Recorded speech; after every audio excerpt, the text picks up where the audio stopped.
SDP,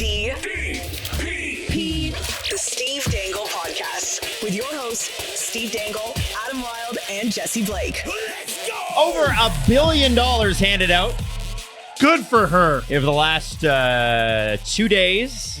It's July the 3rd if you're watching this recording. And I believe between July 2nd and 3rd, there was like $4 handed out. Yeah, 450 No grand. one signed. Nobody signed. Actually, Anton Lindell signed this morning. Oh, that was did an he? extension, though. Yeah, $5.5 million. I don't even count that. Literally, like $10 was handed out by GMs. Yeah, it's Hey, second and that third. is Dakota Murmis, Philippe Myers, and Cedric Paré erasure. Well, you just wrecked the way I was going to get into the show. Oh, no. Because I was going to ask Jesse to name all 3 players the Leafs signed yesterday. Damn. And Steve was like, nah, let me take it. I was going to fail that quiz. Off the top of my dome. Well, I was proud of you because I got once, even when I watched your video about it this morning, I was like, okay, Philippe Myers, and then Cedric Paré had the Oceanic jersey on because he didn't want the Boston one. I'm like, Murmis, what's his first name? And I would have never got Dakota. Murmis. Hey, Now, Leaf fans wanted them to sign a Dakota. You got your wish. so Just here's a different guy. here's an interesting one. A lot of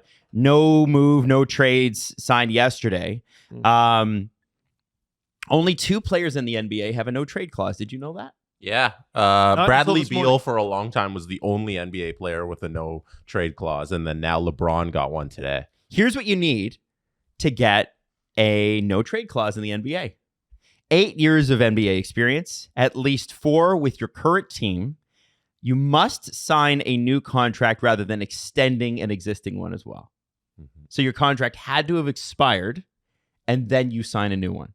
And that's how you get. Yeah. So Wow. if you've been with the team for 8 years, but you extend your deal, sorry. Mm-hmm. Isn't that weird? So It's to encourage movement. It makes sense. it's Yeah. to encourage movement, but like if you're a player, you're like, well, what if I don't want to move? What if I like my wife and kids? Right. Which is apparently becoming an issue. Maybe we'll touch upon that later in the show. This is like maybe the first thing I've seen where I'm like, okay, NHL players have that over NBA players. Yes. But So the score is now 1 to 407. And let me just say this: it's not better. No? right. It's way better to have the NBA version. Way better. What? Well, Just more money? Way more movement. I think it's a very interesting conversation because, yeah, you're encouraging movement in the NBA, but in the NHL, it seems like the no move and no trade clauses don't mean anything. Yeah. Because No. everybody has one, and we still have just as much movement in the NHL as the NBA. It's just there's more stars in the NBA, so those deals are bigger. They're a bigger deal. But it seems like, hey, if you want to get traded in the NHL and you have a no trade clause, we can still trade you. We'll find a way. We can waive you. Yeah. Man, So I guess Well, if we'll you talk have about it. one in the NBA, there's more power because no one has them. right. It's 2 guys? Yeah, and Bradley Beal got traded He waived with his no trade clause, but Yeah. he could dictate where he wanted to go. And Right. he wanted to go to Phoenix to play with Durant and Booker, and he said, "Okay, I'm going to use my no trade clause to get myself there." Don't NBA players, like, isn't their power from, I'm just not going to go? Yeah. Mm-hmm. Oh yeah. They just straight up. Alonzo Mourning. They're Yeah. like, no, I'm not. I'll a never Raptor, forget what actually. Alonzo Mourning did to No, us. me neither. You know what? Nobody named Babcock should ever run a Toronto sports team again. That was Rob Babcock, general manager of the Toronto Raptors at that time, that made the Vince Carter for Alonzo Mourning trade, and Alonzo refused to show up. Now, Leafs signed 3 players yesterday, and the 4th we're still questioning. Steve outlined it in the video. Some of the other things we're going to get to today, just so you guys know, is where Tarasenko was spotted today. We're going to talk Stamkos. We're going to talk Edmonton. We're going to talk Trouba in New York. And on the VIP episode that we're recording after this, which won't be out till later, I want to deep dive into the Paul George trade that sent him to the LA Clippers originally, because he just signed with the 76ers. And it's a bonkers deal. We were talking about that with producer Hayden. If Kawhi stays, they at least get to the 2020 final. I think Kawhi... You think they beat Boston? Yeah. How about Dude, we they save this almost for beat VIP? Boston without him. Let's save this for VIP. Yeah, okay. Can we do that? All right. So the Leafs signed Philippe Myers, a guy who played for the Marlies, was traded to the Marlies, but was never officially on an NHL contract with the Toronto Maple Leafs 2-3 years ago. This guy is big. He has played for the Lightning, so he knows how to win, you would assume. What do we see for Philippe Myers? Depth. This is like you got to look at it. You got to look at Murmis and you got to look at Myers. And if you're wondering who to compare them to, you got to look back at how you felt about the William Lagesson signing and about the Simone Benoit signing. That's what it was. Well, for a lot of people are like, I didn't feel anything. Well, exactly. Right? Now, Philippe Myers is 220 pounds. He's And? 6'6". According Or to Elite 6'7". Okay, Elite some other Prospect place. says 6'6". Yeah. Okay. It's So friggin' huge. Dude, the Marlies decor is going to be absolutely monstrous yeah. next year. They got some really big guys back there. No, like you need a guy who can chip in and give you a few games. How did you feel about Max Lajoie? You know what I mean? Yep. Max Lajoie was a guy who Sheldon Keefe played for like 5 minutes a game, Mhm. I think with a season high of maybe 9. If Myers is playing full-time top 6 minutes for you, it's either because he earned it or you're in deep trouble because too many guys are hurt. Does Myers pass Marshall Rafai on the depth chart? Yes. Oh, really? Yeah. Oh, Rafai ever supposed to play in the NHL? No, he wasn't. But also Marshall Rafai, left-handed shot, as I learned. I kept calling him right-handed. He's not. I don't know who I was thinking about, but it's not him. So in the situation last season when Rafai had to play NHL games, Yes. if the Leafs are in a situation like that again, Myers would be the option instead of Rafai. I would say Mermis would be the option okay. instead of Rafai. Yeah, Mermis is Lagesson is Benoit. He played 47 games in the NHL last year, averaged 14 minutes with the Minnesota Wild, and like I don't think anybody believes that. no, I know. I didn't believe that. I saw it tweeted. It's probably a lie. That's either how good is Dakota Mermis or how bad were the Minnesota Wild. There's footage of him, so I know he was there. I saw it. It's crazy. He scored 3 goals, man. I'm right. His first career goal against Jordan Binnington is the funniest first career goal I think I've ever seen. Why is that? It's awful. Oh, It should not have gone in I ever. feel really bad for him because he came up in the Coyote system, and that really sucks. Like, like his first games were for the Coyotes. Boo. Well, Yes.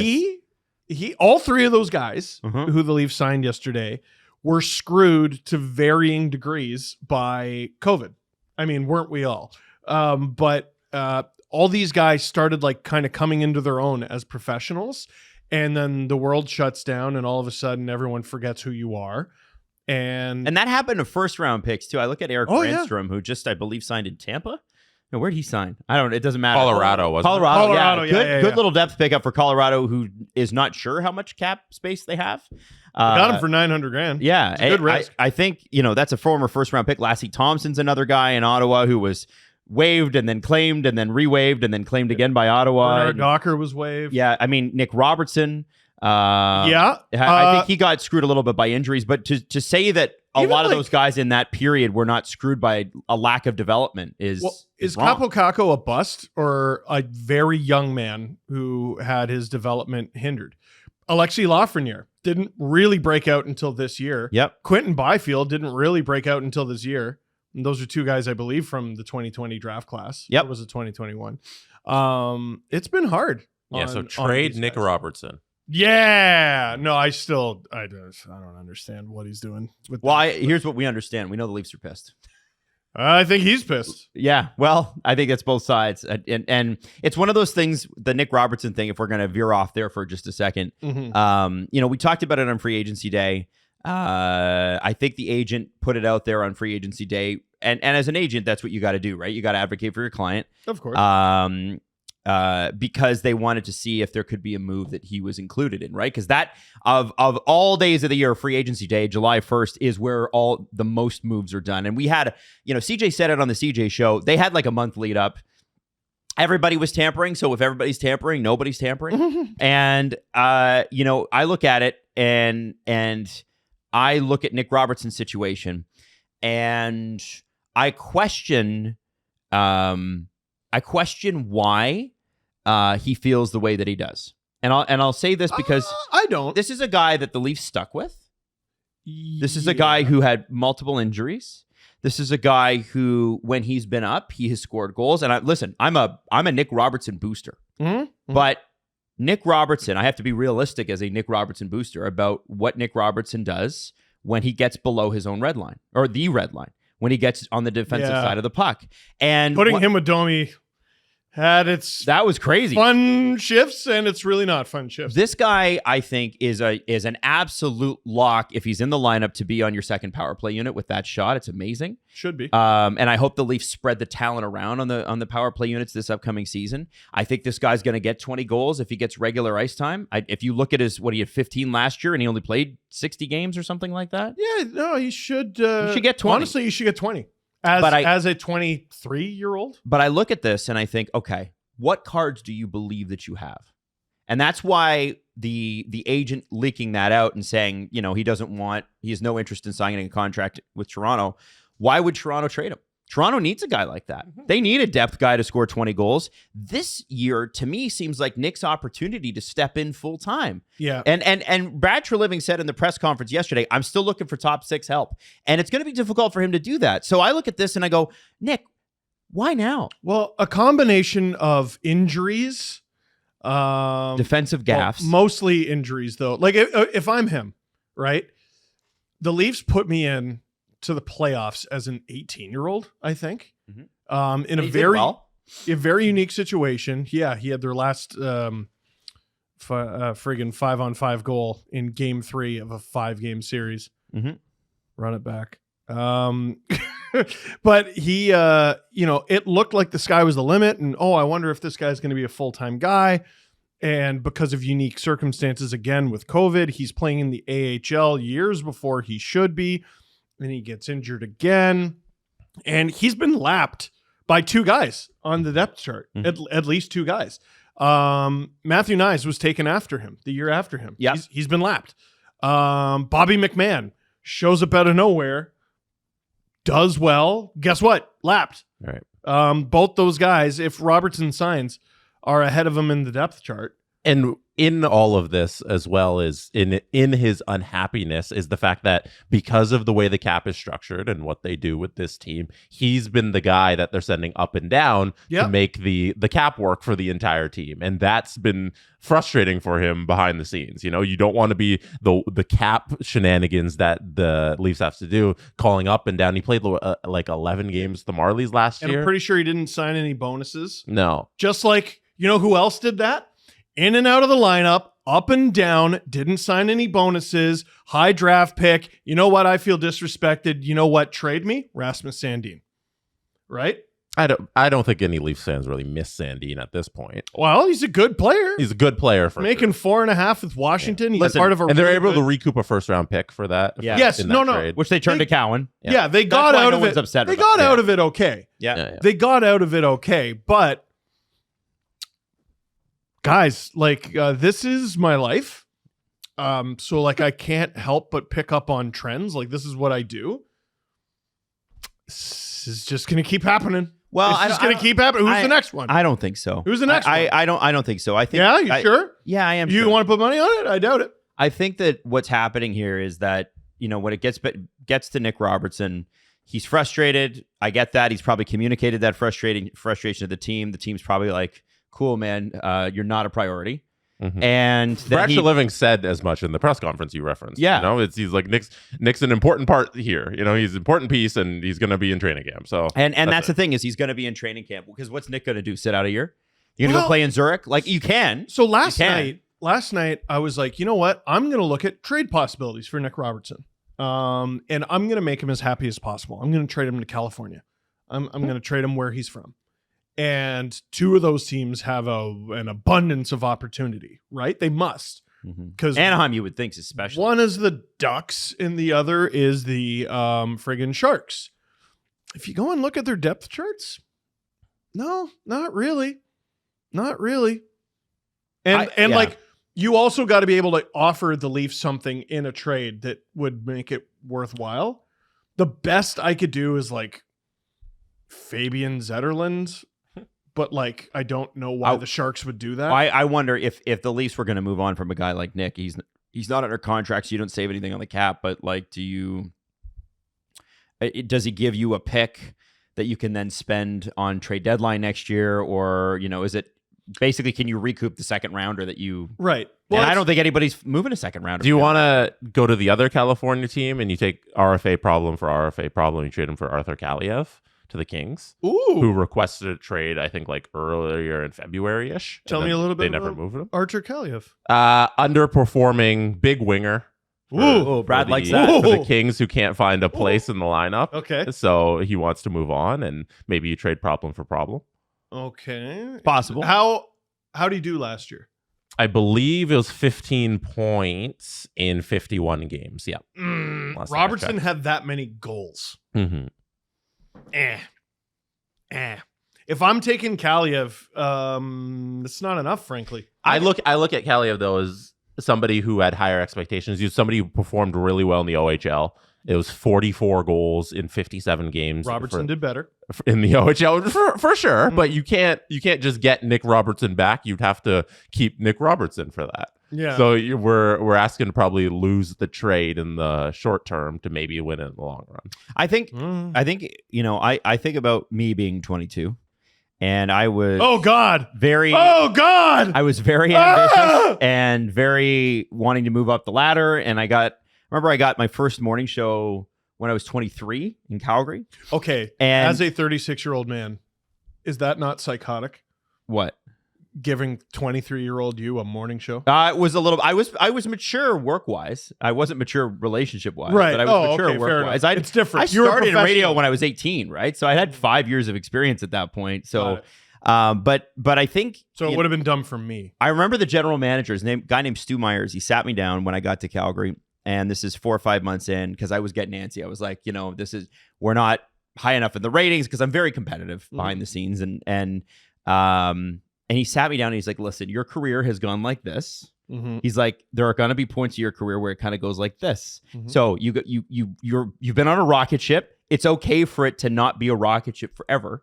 There's going to be times where you're building for the next stage. I had a lot of that right around the same age. And I look at Nick Robertson and I feel like I get that part of it. And I feel like it's the Leafs' job to be the mature ones, to be the adults in the room. Mm-hmm. They have older management, right? All the guys are in their 50s and 60s. They understand what it's like to be in your early 20s. To sit them down and say, listen, Nick, we get where you're at. Mm-hmm. We get that this hasn't been a perfect scenario for you. We get the injuries have been a biter. That we know that COVID's played a role in this. Mm-hmm. Change of general manager, change of coach, change of line mates. Last season was a bit of a mess, especially in the first 3 months while they were trying to figure out the lines. Keefe clearly wasn't a big fan. Here are the 3 things we need you to do, and I'm assuming the 3 things would be continue to score goals, make simple plays in the defensive zone. Don't try to deke your way out of problems. Better skating. And work on the skating.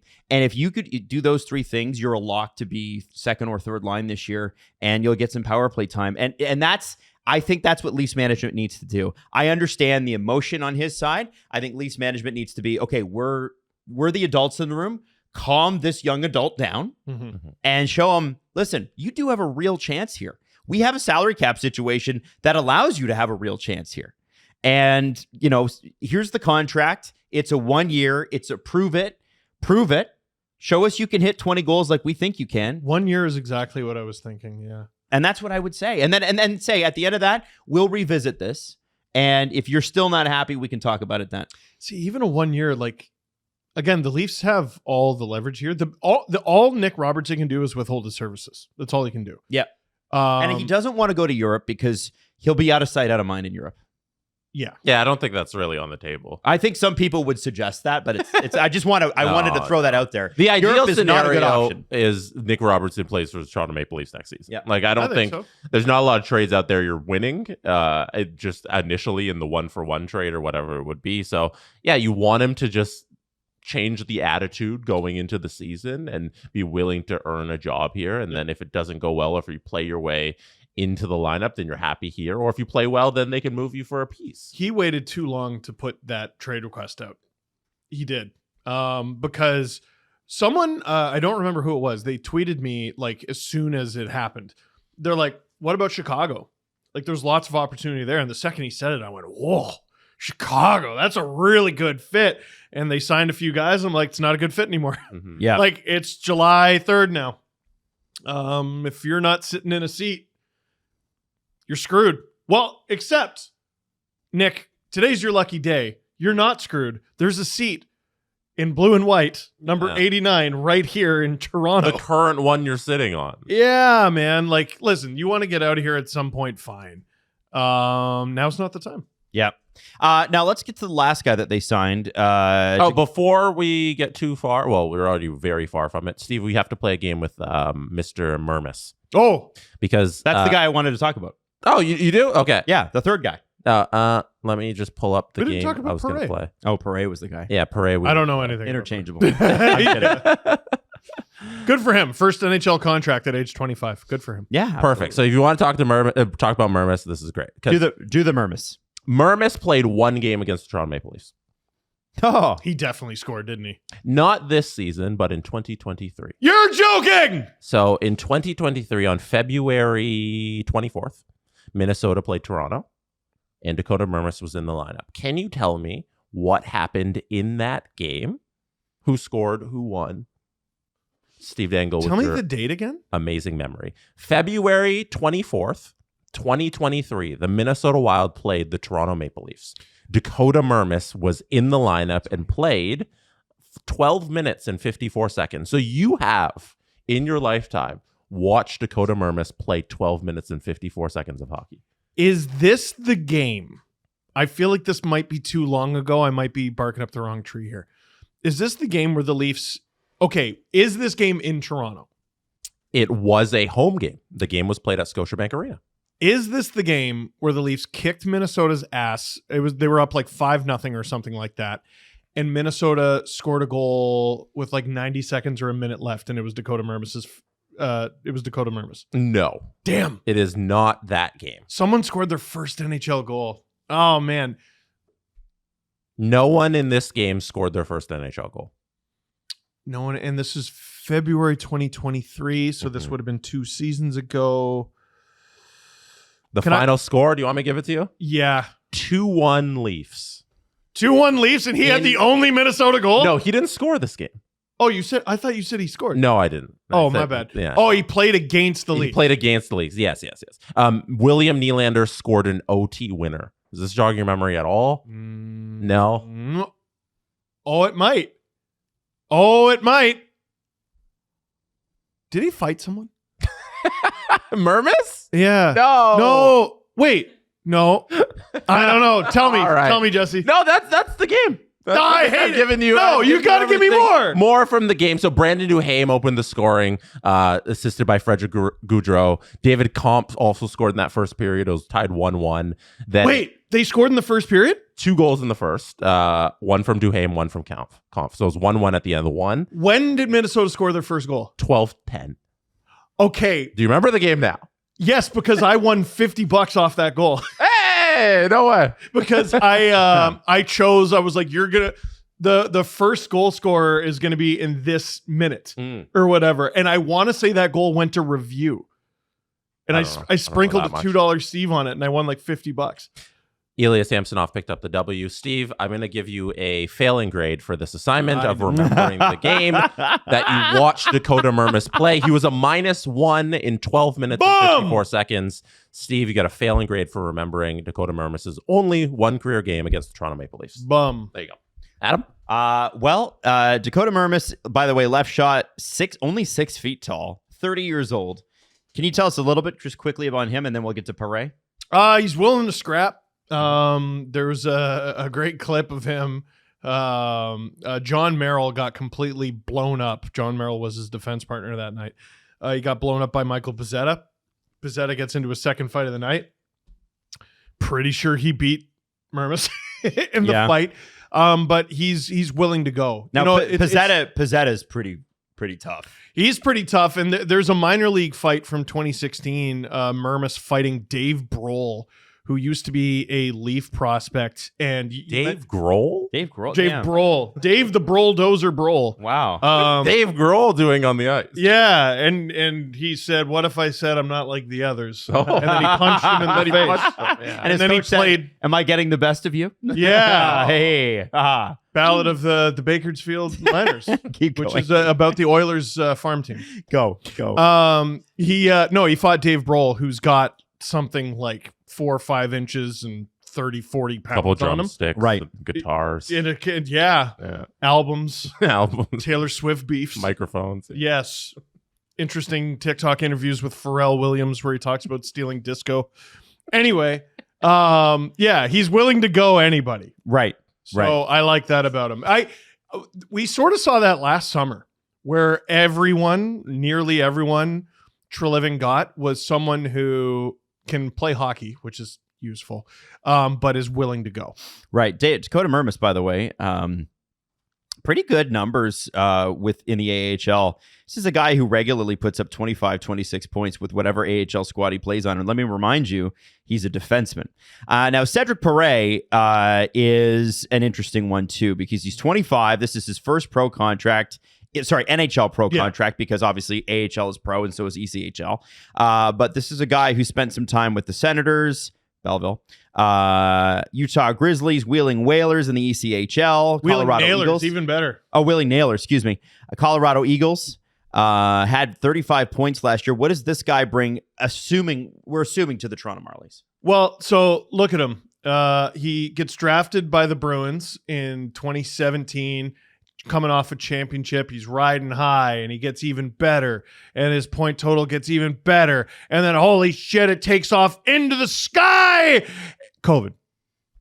And the season stops and there are no playoffs, and they probably would have done well on account of he was a really good player. And all of a sudden you need to go play pro somewhere, and there are fewer pro jobs available because not all the ECHL teams are even playing. Mm-hmm. The Newfoundland Growlers did not play this season. He does well with the Utah Grizzlies, but again, it's in the ECHL. Bruins let him go.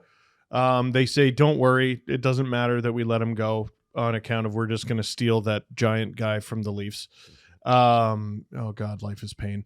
And it took him a while to take off. Like, if you look at his numbers, like, he didn't earn an NHL deal prior to this one. Yeah. You know what I mean? So being a draft pick means nothing, but you got to earn it later down the line. And if you look, so many guys from the 2017, 2018, 2019, 2020 draft, life isn't linear, progress isn't linear. And it is especially true for guys in those draft classes. Right. Does he play his first career NHL game this season? Unlikely, but the Leafs don't have crazy center depth. Do the Marlies? No. So that Not makes really. a lot of sense for them too. No, but if Robertson doesn't sign, the Leafs have 2 roster spots to fill up front. If you look at their cap friendly page, Not great. It's not great. Like, Not great. at this rate, earnestly, not joking, Nick Abruzzese and Alex Steeves might make the team out of camp. And everyone keeps saying, oh, Fraser Minton, Easton Cowan. Okay, what's probably going to happen is those 2 make the team out of camp and then get sent back to junior. It doesn't make sense to burn a year of their ELCs if you don't have to. Yeah. Mm-hmm. Yep. I agree. Cowan's got nothing left to learn. There's no such thing. Right. Minton's got nothing. There's no such thing. Yep. Cowan's so young. Like, He's so young. There's no reason at all to have him in the No. NHL. Let's definitely make the same mistake with Cowan we made with Robertson to get us into this position. No. Let's do that. Let's do that. It's what the organization does. Let's go. Okay. Let's go. Come on, rush him. Let's go. Well, I'm of the opinion that if he's good enough, he should. 100%. 100%. He's at that point. I think he doesn't have anything left to prove in junior is my point. And I think we need to get rid of this junior rule where guys, because I think it hurts development. The Leafs have 2 choices: send him to junior or play him in the NHL. There's no AHL. And I think that rule, as a part of the big rule changes in 2026, which we haven't even had the chance to really talk about yet, but they're moving to 84 games. They're going to move the season earlier. They're going to shorten preseason. It's pretty cool. It's pretty cool. Wait, You didn't know that? who's moving the season to 84 games? The NHL.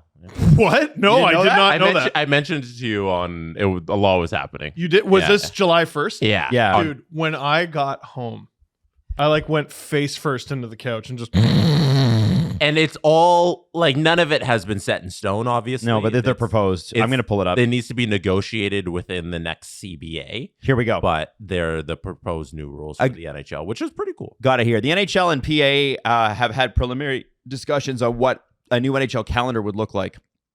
Wouldn't take effect until the next CBA in 2026. What's been discussed, move the start of the regular season to very early October. It's already October 8th this year. Thank God. Yep. I believe that's Thanksgiving. Thank God. Award the cup earlier in June. Cut the preseason to 4 games a team. 84-game regular season, which I believe it was in 94 and 95. Yes, so this isn't unprecedented. Basically, moving things up 2 weeks or so. Not awarding the cup by May 31st, but it sure beats what it is right now. Again, preliminary discussions. And I agree with LeBron on that. Listen, even if it's the first week in June, it would just be nice. Oh, no, what? He tweeted this at 10:23 on Canada Day. Yeah. Free agents. Tweet has no a million views, though. You're not one of them. No, apparently not.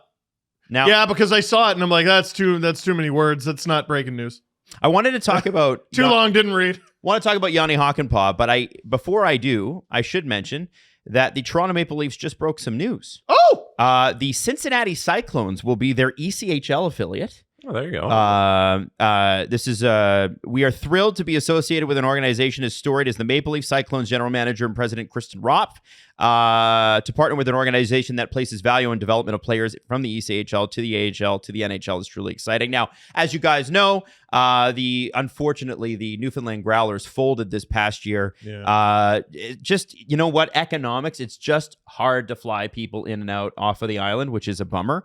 And then Treliving said, we're excited to embark on this new partnership with the Cincinnati Cyclones. Significant investment for our hockey club as we look to provide our players with the best resources available for their growth and professional development. You knew it wasn't going to be long. Right. You know what's crazy is, like, even with the border in the way and everything, the ECHL team is now far closer. Than it was. True. Cincinnati's only a 5-hour drive from here even. Yeah. So it's it's a pretty short flight. I think Billy Bishop, which is our smaller airport, flies in and out of Ohio at least. So I think that's really, really good. And listen, and it's also a lot more central. Like when the Marlies need someone, they had to call them up from Newfoundland. And like Newfoundland, imagine you're playing in like Bakersfield. Yeah. It's a long. Like, yes, I know planes exist, but dude, it's long. Yeah. It's a lot. Look what planes did to John Klingberg. Well, yeah. You're not, it's not even a joke. Like, yeah, and this isn't, you're calling someone up to your NHL team. You're calling someone up from the ECHL where they make like, I don't know, $500 a week to the AHL where dudes are making like 70 grand. Yeah. You know what I mean? Like, these are not high budget teams. Right. Even if it is part of the Leafs organization, like they're willing to set money on fire for the right things. And I don't know if they view that as one of the right things. Can you name a couple of guys who have made it up from the ECHL to the AHL to the NHL with the Leafs? Is there an example of that happening? Yeah, of course. The most common ones are goalies. Not necessarily with the Leafs. James Reimer, Ben Scrivens, both played in the ECHL, AHL, and NHL. Justin Hall was an ECHLer. He played ECHL. Signed an AHL deal, was called up, played in the NHL. Timothy Liljegren played like one game. Bobby McMahon. In the ECHL. Bobby McMahon. Wow. Thank you, Growler. Jesse. Yes. Yep. Bobby McMahon. Mac Hollowell. Mac Hollowell. You mean New Pittsburgh Penguin Mac Hollowell? Yes. Yes. Kyle Dubas's guy. Loves his guy. SDA.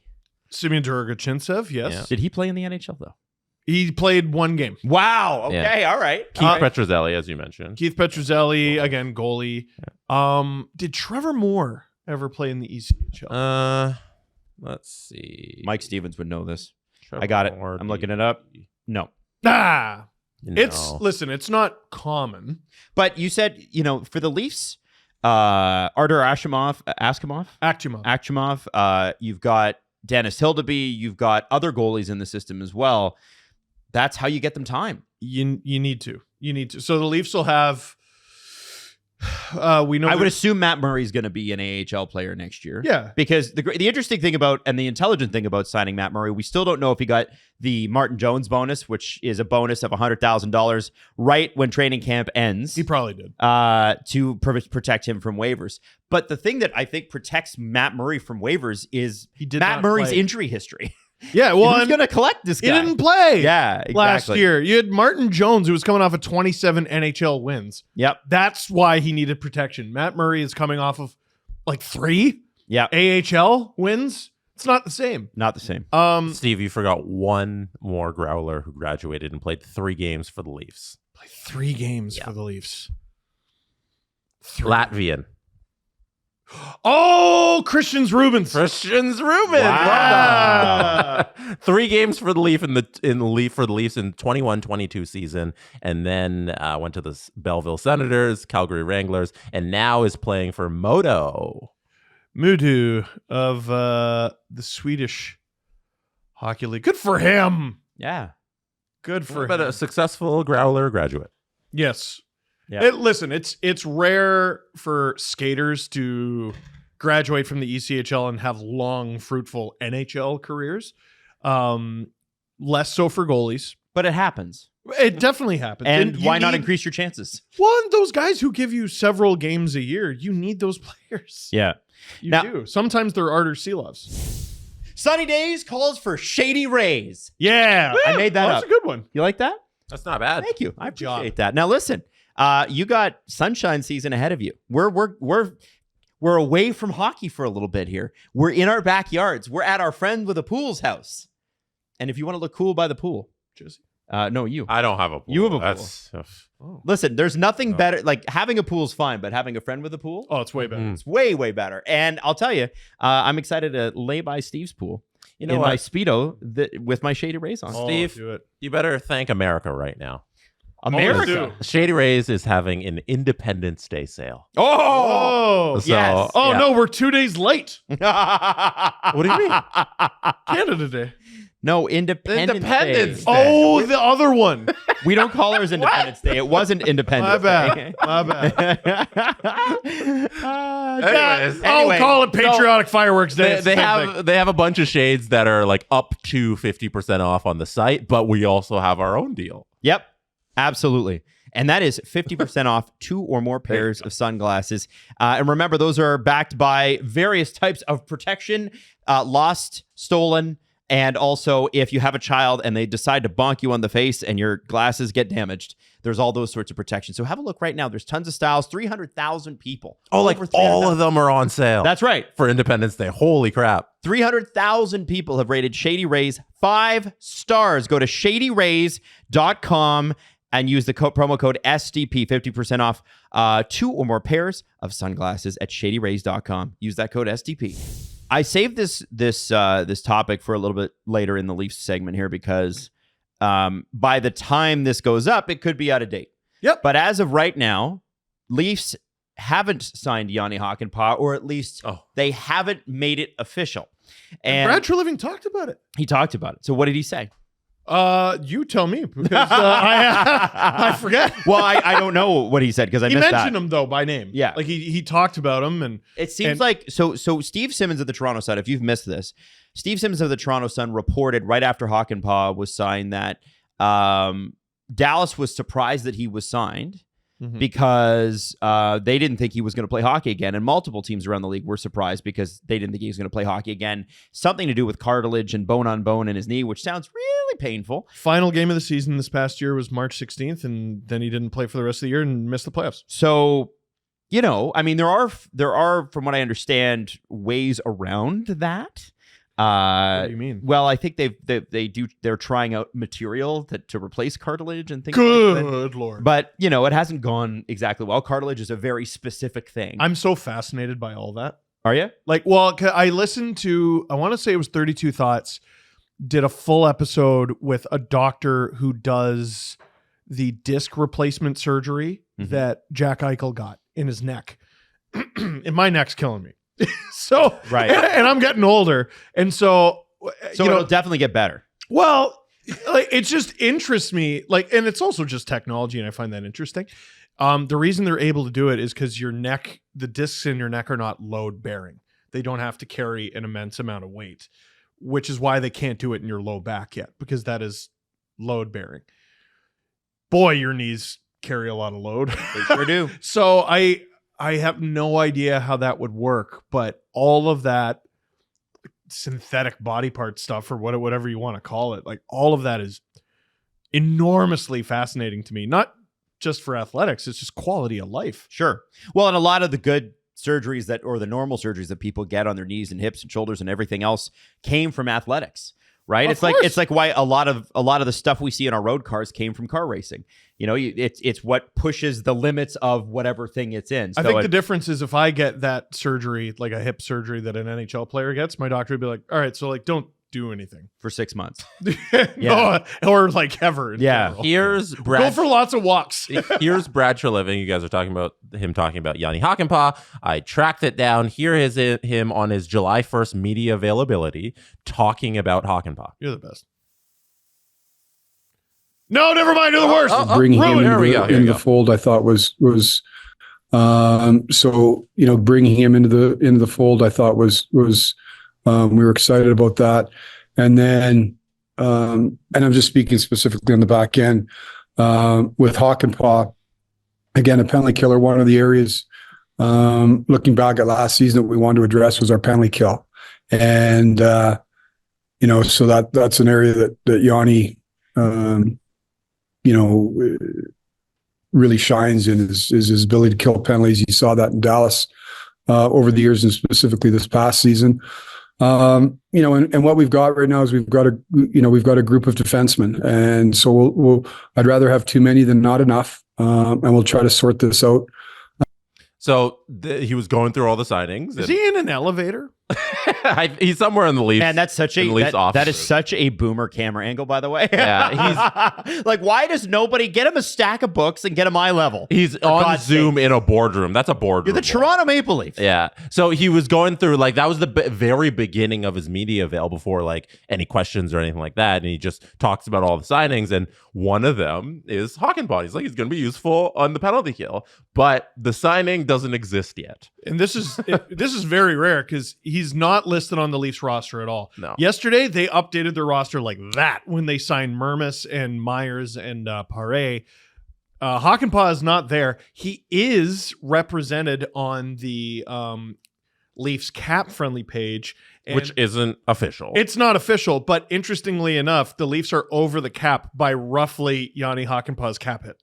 There's something going on with either the medicals, which Steve Simmons has reported about, you talked about that, or just it hasn't been filed with Central Registry yet because of the cap situation. Yeah. There's something going on behind the scenes where it's not official with Central Registry. See, the cap situation, they're able to go over the cap by like 8 million, 8.8 million, I think is the number. So like it wouldn't be that. Right. And then the filing with Central Registry and making it official also kind of can tie into the medicals. Because until they get the official sign off on everything, it's not going to be official. So it's not done yet. Because I saw some people say, oh, yeah, they'll just LTIR him. Like, I don't think that's allowed. No. You can't just. Klingberg is one thing. If he's a guy with an injury history, he gives it the old college try and gets in the lineup for 14 games, and then it turns out he can't do it. You put him on LTIR. Fine. If Hakanpää can just never play again, they're not going to be like, oh, yeah, that's fine. Right. Oh, yeah, just LTIR that. Don't worry about it. The contract. Like, this isn't going to be filed if he can't play hockey. Yes. So I think, it's definitely, more of that side than Yeah. opposed to like cap situation. Because, you can be over the cap in the summer. All that stuff Frank Sorelli was talking about, like cap circumvention, we were all like, blow it up your nose. No, like that's cap circumvention. You can't do that. Sign a guy who can't play. Yeah. It's one thing if they have a pre-existing contract and then you trade them to the Coyotes, like what happened 1,000 times. Happened with the Leafs too. Clarkson and Horton going back and Listen, forth. You can't just sign a as- free agent who's never going to play again. As I always say, if you're going to get upset about cap overages, you should get just as upset about cap underages. No. And the Coyotes for the last decade have cheated the NHL. They have not And their fans. fielded a everyone. base level roster Yep. because they have contracts like Datsuk and Pronger and whoever else they took on. And because Pronger and Datsuk were Coyotes. Somehow, I don't think they ever once finished last place. Well, that's their biggest failing then. Should get a first overall pick. Way to win, somewhere. losers! Now, so Jani Hakanpää, we'll see what happens over the next few days, but it seems like he's playing at this point, and that, what he does. Doesn't. I don't think it does. I think he is. I think he's playing. I think he's playing. I don't know. Listen. Steve Simmons is. You can have your disagreements with Steve Simmons' opinion, and I often have. The guy's really connected. I don't think that comes out of nowhere. Exactly. Well, that's why I'm a little skeptical on Hakanpää's health. People were pointing out him disclosing that Auston Matthews had COVID way back when. And Bad business. Yeah, well, they're saying it, though. It is bad business, I agree. But they're saying it like he was wrong about it. No, that wasn't the main criticism of it. Right. It certainly wasn't that he was wrong about it. It's that it wasn't nice to say. So That's a great point. I have no reason to be like, oh, well, he's lying then, or his source is wrong. The fact that they haven't announced this to me says there's legitimate concern. It might not get done. Third, and the GM spoke 2 days ago about this. It's weird. I will say this: that some people were like, "Oh, well, Philippe Myers signed. That must mean something about Hakanpää." I don't think they're related at all. Yeah, no, I think it's just, oh, here's Mermis, good depth. Myers, good depth. That you don't go get like Jani Hakanpää and Philippe Myers are roughly the same size. They are not the same player. No, not exactly. Even kind of. Yeah, Jani Hakanpää, though, if he is playing, I love this for the Leafs because you are going to have guys that are going to get banged up, and you're going to need guys to step in. Sure. I'm still wondering what Cade Weber's camp's going to look like. I'm really curious about this guy. Isn't that interesting? Yeah, because he's, again, defensive player of the year in the NCAA. And listen, do I expect him to come in and be in the Leafs top 6 this year? No, but I think he's going to be a lot he's going to be the Marshall Rafai. And I like that a lot better. I feel bad for Marshall Rafai. We keep bringing him up. No, he's a great story. Yeah, he is. But I want him to have a place in a lineup in the organization. Well, he's getting squeezed out by all these signings. Maybe Berube loves him and Keefe didn't, right? Maybe guys get hurt. With the Hakanpää signing, if you count that, the Leafs have 10 defensemen on the NHL portion of their cap-friendly page. That's a lot of defensemen. It is. It also skews, the Leafs are over the cap. Well, no, they're not, because 10 defensemen and also 3 goalies. Yeah. But they don't have enough forwards. It'll roughly even out, and they'll be within striking distance of cap compliance. Should I get a Marshall Rafai jersey? 100%. Jesse. Are you Marshall Jesse. Rafai? For $500. Oh, okay. What number did he wear? Oh, I know. Do you actually? I think I got it, but let Jesse guess first. 57? Now I'm scared. I don't know the answer. I thought he was number 5, wasn't he? Oh, is it 5? No, 5 is retired. How dare you? How dare you? Who wore number 5? Birilko was 6. I think that was Ace Bailey. Oh, I have it reversed? I got it. I think I have it reversed. No. Oh, damn it. What is it? Do you want to try one more time? No, just tell me. 83. 83. Oh, yeah, he had Cody Cece's number. Yeah. Oh, God. He took it from Cody Cece. Was that Cece's number? I can't even remember that. I'm so bad with that stuff. Anthony Stolarz has done a media avail since we started the show. So I hadn't had the chance to obviously pull anything from it. But one quote that's standing out that I think is getting a lot of play I don't know how to stop pucks. is you actually imagine? quite the opposite. Here's what he said. I know that I'm one of the best in the world, and I'm looking forward to the opportunity. Hot damn, I'm Anthony. excited. What? I like that shit. I'm excited. I've heard nothing but great things about the fan base. It's a very hungry and passionate fan base. Heard nothing but great things about the fan base. Then you have not heard the whole story. Because we can't go, Tony. We can be a little harsh, but Anthony Stolarz. Big save tone. I know that I am one of the best in the world. I'm looking forward to that opportunity. That is the kind of guy you want playing here. It's the way to set the tone. Set the Tony? Yeah, set the Tony. Good job. I like that. And he's got great numbers, and he fought for games last year on a Stanley Cup winning team. Kind of like this guy. $2.5 million, which is less than I thought he would get, frankly. I think that's the biggest contract of his career. Has to be. Like, he's one of those like journeyman goalies, man. Right. He's one of those guys making the NHL the hard way.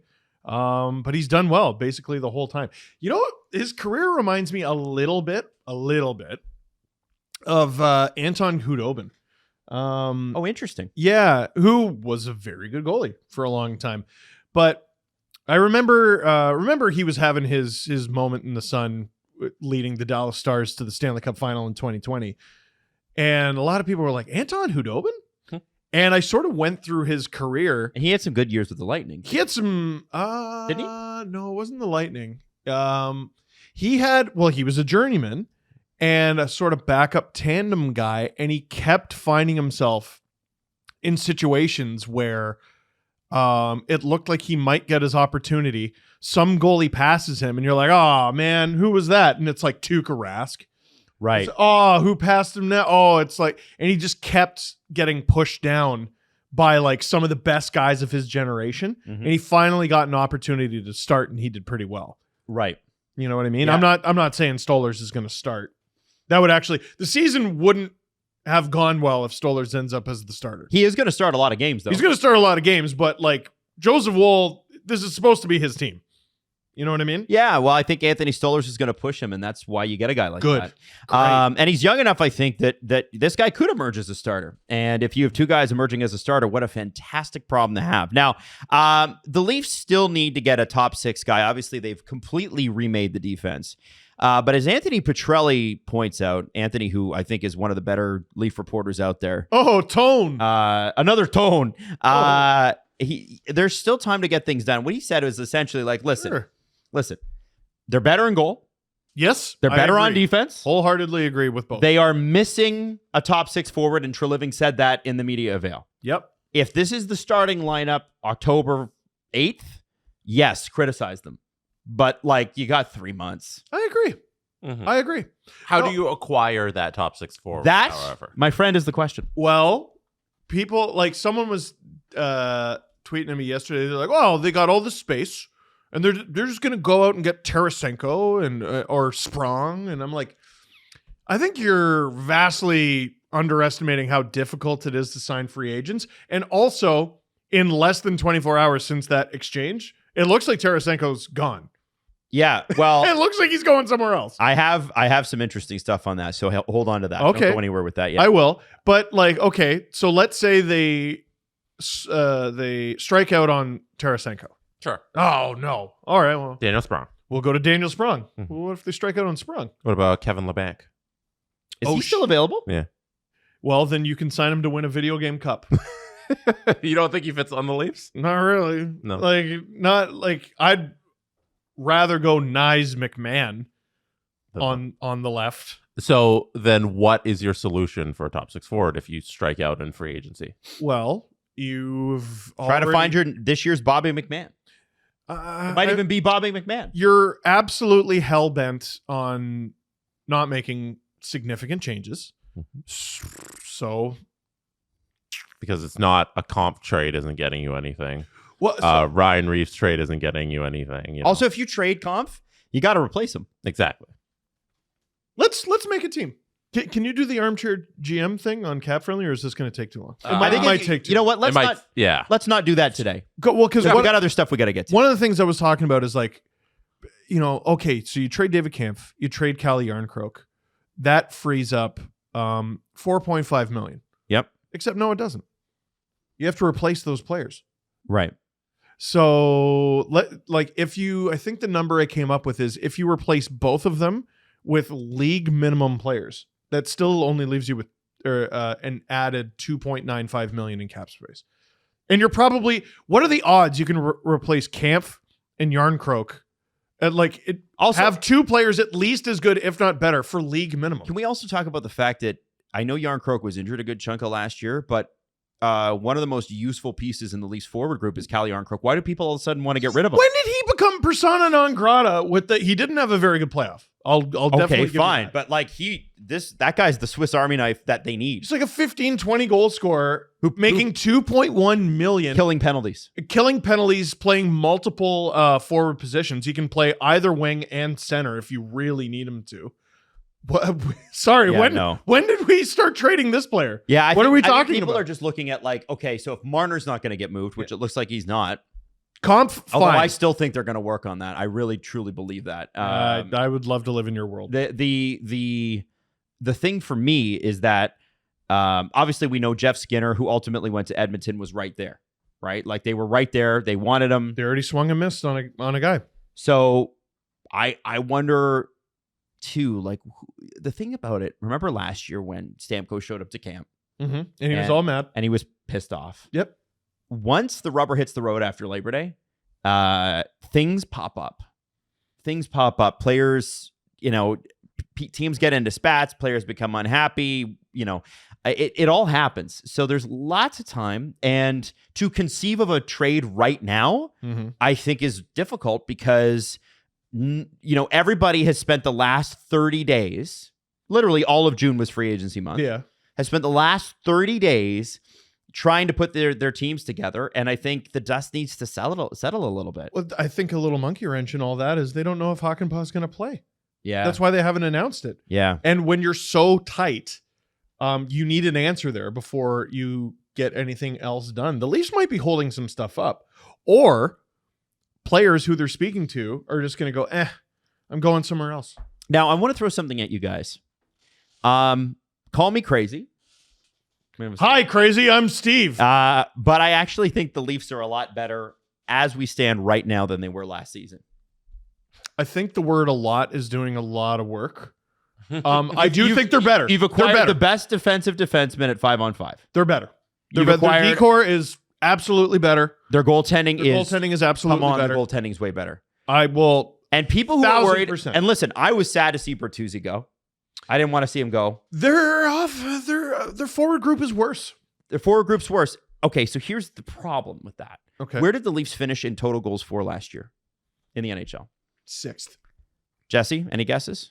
Total goals for? Yeah. Second, is it not? Second. Yeah. Oh, wow. They were 4 goals behind the Avalanche for first. Yeah. Wow. So if you lose 20 goals on where they finished, that still puts them 7th, where the Rangers were at 278. So what you're And- saying is they had goals to give. They have goals to give. And if you can, because here's the other What problem. was Where do the they problem? finish in goals against? 14th. 20th. 12th, Jesse. Oh! So if you can widen that gap, the delta between the two is about 36 goals, 261. I hope my math's right on that. And if it isn't, who cares? It's probably 37 actually. But my point is, if you can, let's say you give 20 goals let's say it's Bertuzzi and it's 20 goals, and there's no way that you ever find that 20 goals. Although I think guys like Robertson, Cowan can step up and score some more. I think Bobby McMahon playing more games is going to score more. I think you can replace some of those. If you can get that goal total down to 250. If you can get the Leafs goal total in and around 285, that's a lot more wins. Do me a favor. Where do the Leafs rank in goals from the 2020-2021 season onward? Can you do that on the NHL? Yes. Yeah. I'll do it. Here, no. Here, Steve, you Let got him No, I'm doing it. this is going to be Goals a game. awful There we go. podcasting. Okay, Not talking 4th to him. in Oh, there total we go. goals. They're 4th in total goals. Yeah. And how successful have they been in the playoffs? Not. Yeah. This- That's why I'm like, okay, if they're great in the regular season again, it doesn't mean anything. Right. And think of all the games that Sammy was really bad last year. That was like 3 months. Is it wrong to say I don't give a flying fuck how different the team is in the regular season? I don't fucking care. I think you should, because it's going to be Why? indicative of, okay, hold on, bring it down. No, okay. I think it's going to be indicative of there's going to be a change in play. There's a change in philosophy afoot. Craig Berube is a different coach. Yes. Brad Treliving's a different general manager. And this defensive group, Yes. as you said in your Chris Tana video, Yes. this is the best right shot defenseman they've had probably since Yuskevich. By a country mile. Okay, Like, so best of Riley's career. So, yes, in a vacuum, I last year I would completely agree with that statement. Mhm. Here's why I don't this year. The ethos has changed. We did not see change until Treliving kind of came in, and even then he didn't really have a lot of time to make a change. And he said, "I don't like the blue line. We got to remake the blue line." He's remade the blue line. Yeah, it was there bad. could be. Listen, is OEL potentially overpaid? Maybe yes this year, but I think when the cap goes up $12 million over the next 3 years, I don't think people care. It'll be fine. I think it's difficult in a by the way, in a cap culture like this, where the cap is supposed to make gigantic leaps, barring some pandemic. It's difficult to sign a bad deal. It is. Oh, boy. Because you're going up potentially by 10% over the next 3 years. That's a lot. Now, if there's a lockout, that completely changes things. I think we have to talk about this because with the Toronto Maple Leafs, it does matter. This is a much different team than the Kyle Dubas years. It is. And so if we're going to look at that, and if we are going to talk about how they're going to do in the playoffs next year, the only thing that we're going to know is whether or not they're scoring playoff style goals by January. And if they're scoring playoff style goals by January and they're gritty on defense, I have higher hopes. That's my reason for tuning in. Maddie, if you want to bring this up here, this is the roster Steve was asking for.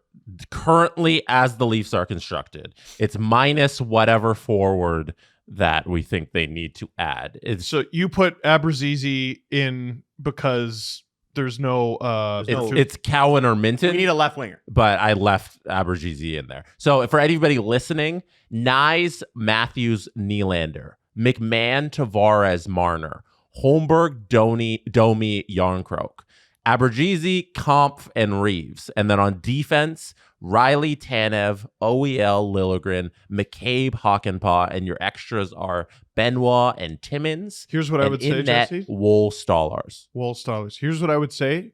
Because is that team cap compliant? It is. Okay, cool. Throw Timmins in the garbage. Yeah.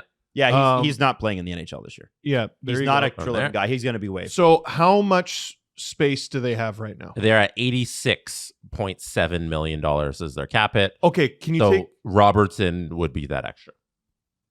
Oh, Robertson. So Robertson isn't here because he doesn't have a contract. That would push Holmberg down on the left side, right? Yeah, he'd be the extra winger. Or somebody would be there. Yeah, right or left? You want to? Maybe it's Nick. He's both. He's left-handed. Nick, you want to drop to the scratch, and then Robertson goes there. Yeah. So the Leafs. Yeah, the other Nick. The Leafs typically only have one spare. This is how they get around like being cap compliant. Let's get rid of Abruzzese.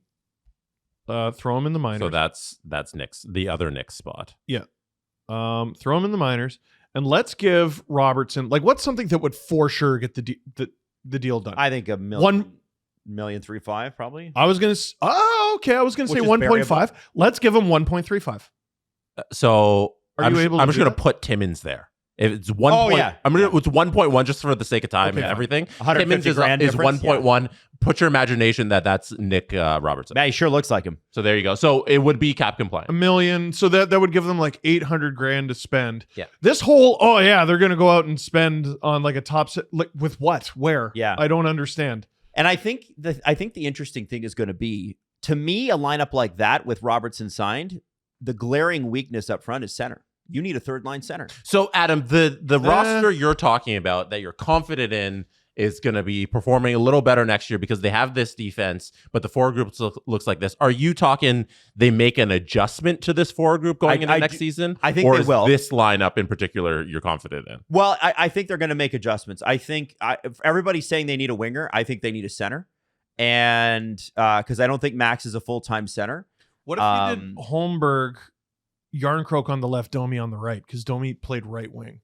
Yeah, it's fine. I don't. That look a little that better? Doesn't. Yeah, Holmberg. I like Holmberg at center. Okay, right, but that's not changing what we're talking about. Yeah. I think my point is you're getting way too in the weeds of the lineup. Too granular. I think my point is that I think that they'll need what they hoped to be able to retain with a Ryan O'Reilly light. Like, I don't think they're going to get a Ryan O'Reilly player, obviously, but I think they're going to need that. And I think they got the summer to figure that out. So how does that come about? Is it who comes? Because somebody needs to come off the roster, as we see with the roster currently constructed. It's about $800,000 under the cap. So what happens here to fit that player? The obvious one for me is and I just said, if you trade Kampf, you got to replace him. In this scenario, you would.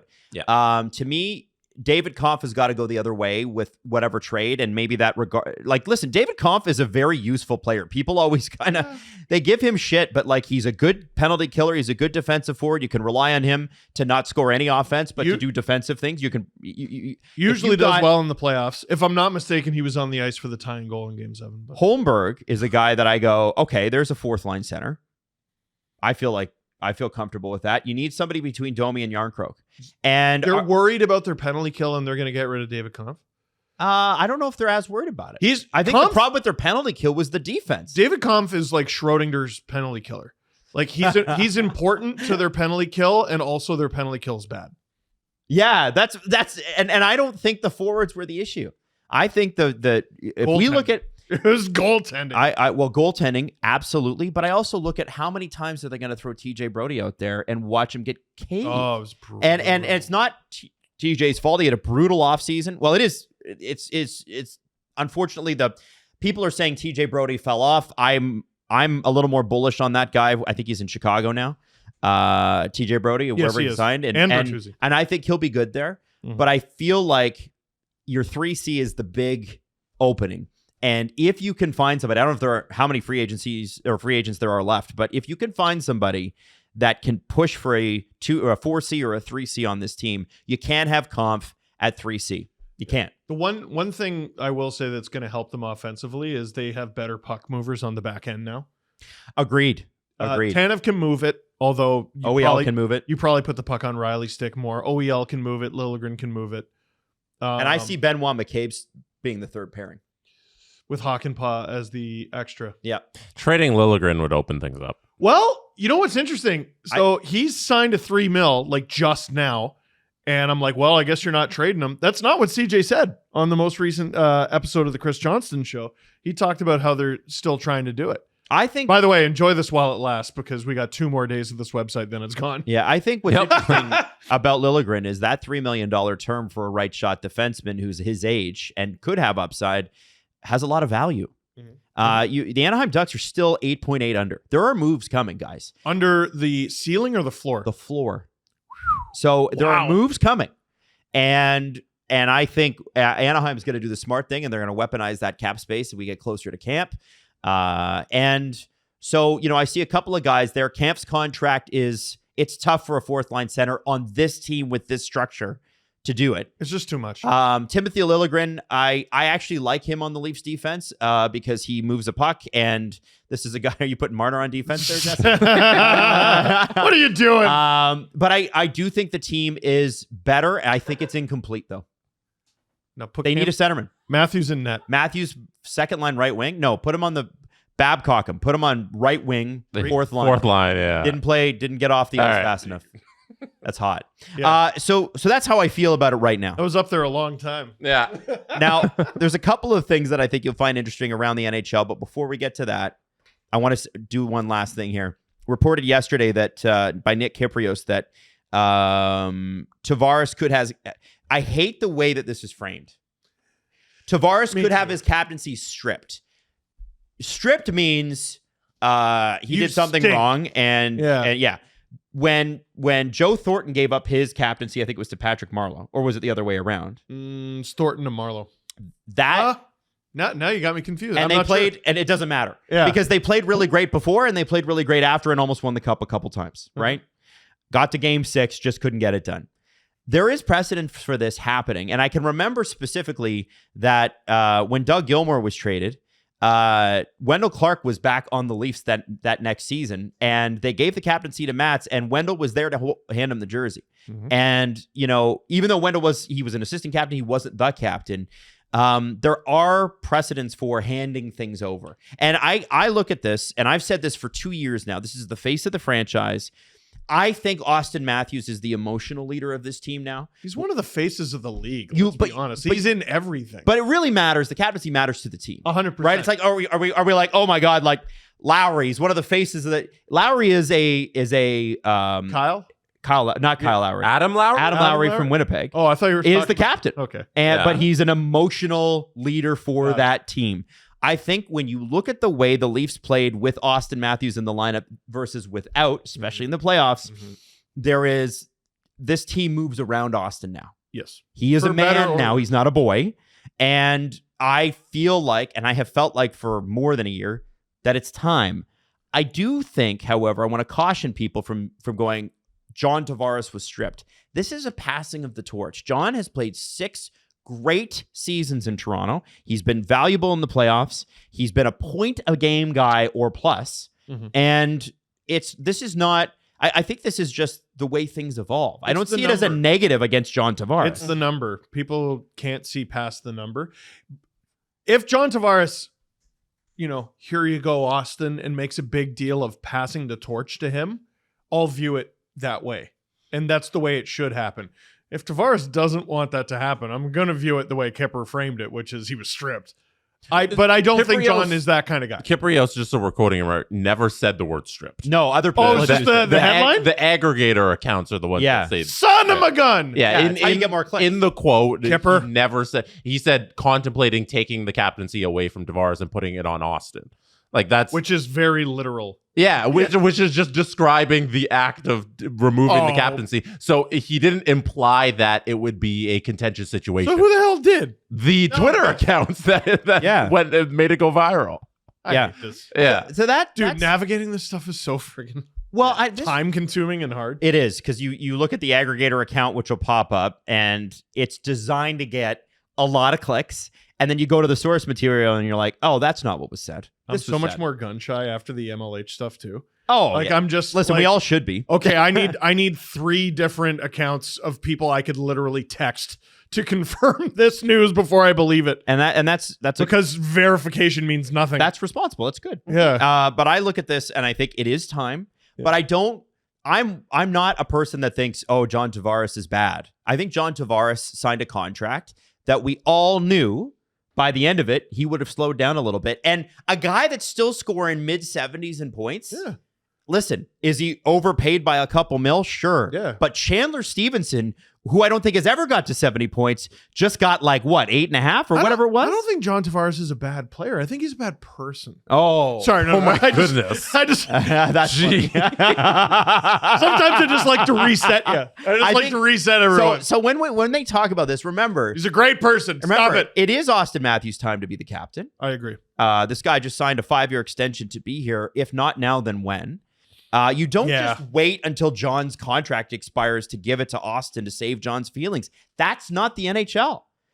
Auston Matthews is the face of this franchise. He's the best player that's ever played here. End of story. It's time It also helps limit a distraction for this upcoming year because you which got is your quote-unquote captain lame duck. doesn't have a contract. Yeah. Yeah. I think there'll be an extension there, if I'm not. I kind of think you're right. And I think why not? The Lightning were looking at going 8 times 3 with Stamkos or 8 times. I said if they got 8 times 4, I'm sure they would have got him.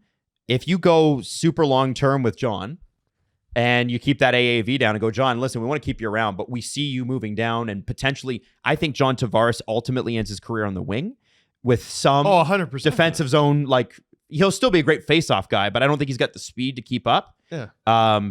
That is a $3 or $4 million winger in a $100 million cap world hurt you? No. And I like John Tavares. He's a good person. He's been a great captain. I don't have a problem with him retiring a Leaf. I don't either. I in fact hope it happens. And Not at 11. I look at this guy and I'm like, listen, this is the best captain we've had since Matt's left.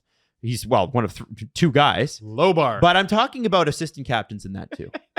Right? This guy was a leader. There are parts about John that drive me a little nuts. Like I looked at Jesse in game 3 when we were at the Boston thing and he got ragdolled and didn't react and I'm like, it would be no nice. one reacted for him. But it would be nice if he showed some emotion sometimes, but that's not John. Not in him, yeah. And so, You can't take $11 million off the but ice. could you find Listen. a better person, a better citizen, a guy that like this guy really and truly has been a great captain. And I think you build on that. John was this as a captain. Auston understands, hey, this is what it takes to be the Leafs captain. I'm going to build on that even further. That's how you build a good culture.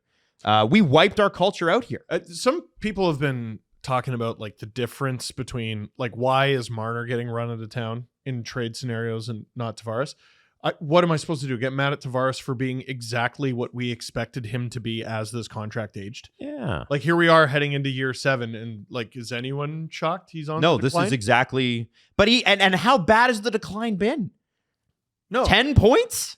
Is that the worst? The guy Well, went he from what, started 82 at- points to 75 points. Oh no. He started at 47 goals, which set the in bar. his prime. I know. No, but what I'm saying is like he had literally never scored 40 goals as Yeah, an because he Islander. played with Marner. Yeah. And then he played with Marner, and 47 goals. Marner was like, "Here you go, John. Here you go, John. Here you go, John. Where's my contract? Here it is. Okay, thank you very much. I'm going to sign that." John Tavares joined the Toronto Maple Leafs in the entirety of all of those years, he's 18th in goals scored amongst NHLers. That's not bad. Not bad. He's also almost a point a game. He's 0.95 points per game. Boom! 419 points in 440 games. That's a great 419 Leaf points. And let's be honest, if it hadn't have been for the half decade of flat cap, which happened because of the pandemic, contract probably looks fine. I look at this and I go, okay, it is time, but that doesn't denigrate John Tavares, and I still think he's going to be with the team long term. Hey, this episode is brought to you by BetterHelp, and let me say this. It is the season for, I keep saying it's the season of reflection. It's the season of going, hey, because to me, the real new year is September. 100%. You go back to school, businesses get back. Yeah, that's the real new year. What calendar is that? This is the Adam Wild. This is the Adam Wild calendar. The Greco-Adam calendar. If you're going by the Greco-Adam calendar, there you go.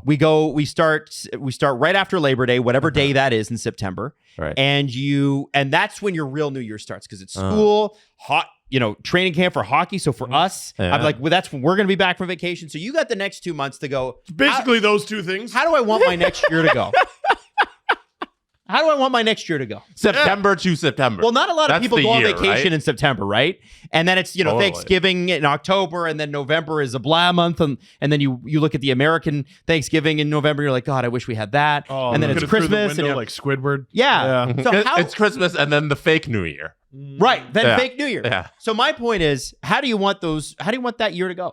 How do you want your September to August year to go? All right. And this is the chance to have a look. Maybe do a little deep dive and check yourself out at betterhelp.com/SDP.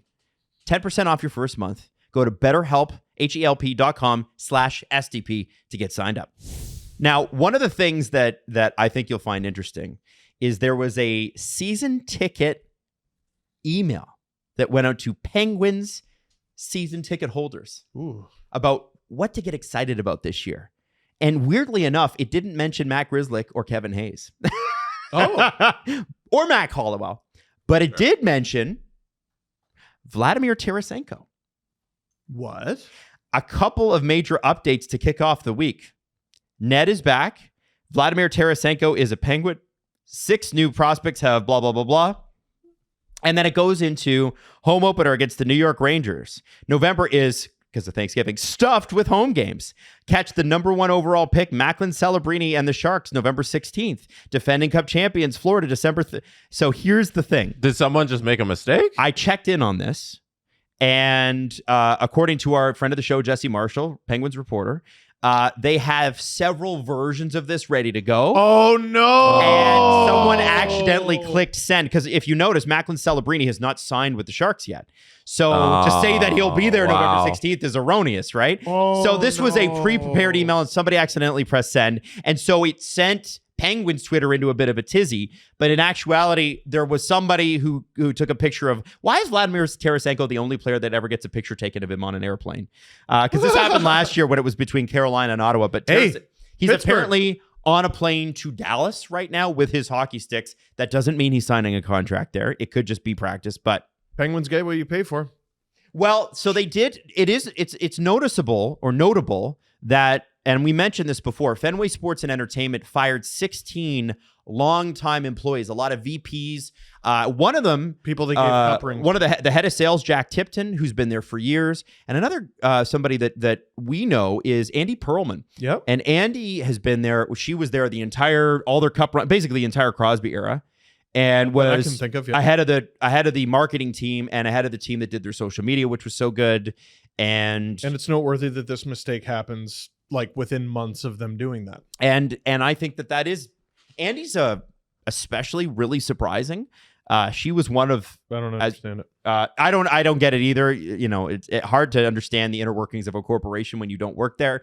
But Andy is one of those people that I think will end up back in the NHL and doing a great job. And I think this stuff happens when you have new people. Yeah. When it's not mistakes happen. It's not they replaced one person. They blew out departments. Yeah, mistakes happen. So there's no continuity. That's a right? bad one. Yeah. I was like, oh shit, did they break news? Why did he sign that? Oh, he didn't sign there. Now, I want to play you guys something from the CJ show regarding Steven Stamkos. Oh. Because this has been, and Jesse, I'm going to send this over to you. If you go to 2340 of it should autoplay when I send it to you, Jesse, but 2340, Chris outlines something that I had completely forgotten about Steven Stamkos and his contract negotiations with the Lightning throughout the years. And this makes Nate Thompson's tweet about how the Lightning did Stammer dirty a lot more plausible in my mind. Have a listen to this.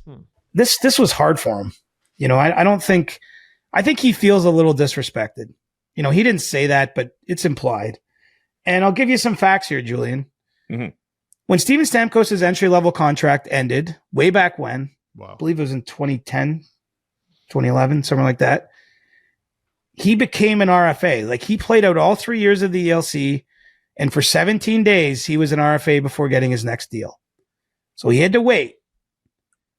Victor Hedman, his first deal, he's extended 7 months before it ended. Comes to Steven Stamkos, the end of his second deal. We all remember this. He got into that free agent window that used to happen. He peeked behind the curtain. He re-signs with Tampa 2 days before he could be a UFA. Victor Hedman, after his second deal, he didn't even get to the end of it. He got a full year out. He got an extension. Here we are. Steven Stamkos went right down to this last week, at least having discussions with the Lightning. Ultimately isn't re-signed. Victor Hedman, 355 days before he could be a UFA, is re-signed. And so I'm not saying there aren't reasons for it, but he has been treated quite differently than the man who was picked second overall in 2009 than the one who was picked first overall in 2008. They're tremendous buddies, Stamkos and Hedman, lifelong friends, had so much success together. But, if you're Stamkos, I think you're looking around going, like, what gives here? Everybody else gets prioritized, and they've played hardball with him 3 straight times and ultimately let him walk out the door this time. So, I think he'll quickly pivot now. CJ is so damn good at what he does. Does that makes it feel a little bit more human, doesn't it? It does 100%. And oh man, CJ said something else. Stamkos has been with the Lightning for more than half of the Lightning's existence. I couldn't wrap my brain around that. I couldn't wrap my brain around that at all. Because the Lightning have been there for basically my whole life that I can remember. Mm-hmm. And he's been there for more than half of it. I guess I'm having a hard time realizing Stamkos is that old. Because he's younger than me, and it makes me sad. I think when you look at the 3 times in a row thing, mm-hmm. that is, well, listen, Steven, I'll tell you something. A team that wouldn't have treated you like that is the Toronto Maple Leafs. But the fact that this guy who did so much ends up with that kind of sucks.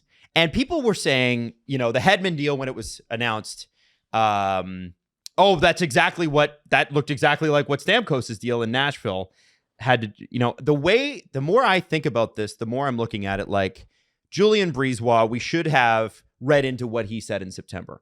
The Lightning had no real intention of bringing this player back unless he was going to take outrageously below market value. They had no interest. They made that clear. They didn't call him last summer. They offered him 3 times 8, $3 million a year times 8 years. Okay. Crazy. Yeah. And I get why they want to do that, but it comes down to that's how they value him. They value him at $1 million a year more than they were paying Tanner Jeannot. And wow. And so when we said on free agency day, and you guys could correct me if I'm wrong here, getting the McDonough deal really got in the way of the Stamkos deal. I think that they were never serious about bringing him back. Never. I don't think McDonough has anything to do with that. And I think Sergachev posting what he posted on his Instagram after he got traded, which was a picture of Stamkos and himself in the Stanley Cup Finals at a press conference together. I think Sergachev is stung too and surprised because if you're Sergachev, you're like, you replaced me with McDonough? You traded me to Utah? You could have just kept me and left McDonough. I think there's also some worry there with some players. Well, like, I mean, you sign in Utah. I mean, you did that of your own volition. You get traded to Utah. I think there's some worry there with players because who do you ask about how good it is? Hey, do you like it? What's it like? How are the fans? How's the commute to the practice rink? What are the facilities like? You don't know. Mm-hmm. You might have done a tour. You didn't really use them. Not the way that you do during a season, right? Mm-hmm. That's gotta, at some point, all great sports teams fall apart. And like The Last Dance, it's crazy. One of the craziest things about that documentary is the fallout where the man who put that team together and subsequently tore it apart after gets booed posthumously. Mm-hmm. He's a dead man getting booed in the city he brought 6 championships And it's to. his wife that has to take it. Oh my God. Like, just so brutal. Listen, Jerry Krause was wrong about them and their competitive window. We know that. But he did also put them together. They won 6 chips. How bad of a job did he do? And like, we're watching the Warriors held on to that thing for as long as they possibly could. And now it's hard. Klay Thompson's in Dallas now. And Brisebois is breaking apart the Lightning before it becomes hard to watch. You know what? But though, I want to say this. I think that he shortened their window by bringing McDonough in and moving Sergachev out. If Hedman is an $8 million defense, which, by the way, what a great deal for the Lightning. And man, I'm angry about it. Let me be salty. I know he's getting older, but this guy's a fantastic hocky player. For 4 years, yeah, they'll live. They'll live. Bringing McDonough in, moving Sergachev out shortens the window. That's what I think. I think listen, they got that kid from Utah, Mott. No, what's his name? JJ Moser. JJ Moser, I think is he's getting the Arizona treatment. People don't realize how good he is. And again, I can't remember if it's Morgan or Connor Geekie. It's Morgan Geekie. Morgan Geekie is a really good prospect for them. Like, I don't think people are appreciating how well Tampa did in that trade. Right. So I know they lost Sergachev. So here's the question that I have for you guys. Is there a better way? If Stamkos was going to go, what's the humane way of saying, Steven, I think our time together has come to an end after this season? Or do you say it to him after the season? Trading him last year? Trading him about a year ago? Trading him? Well, it's that or you lose him for nothing. But who are you going to get? I'm talking about the humane way to deal with Steven, who's brought so much to your franchise. Right. I guess the thought process, again, these teams should have never let Vegas win the Stanley Cup. They made a huge mistake letting Vegas win the Stanley Cup because all these GMs got to sit there and they got to watch all those guys carry the cup around the ice. There goes LTIR Stone carrying that around the ice. There goes Jack Eichel, who forced his way there. There goes the goalie who replaced Marc-Andre Fleury, who was traded for nothing. There's the GM hoisting it above his head. What did I do wrong? Or what did they do right? Right.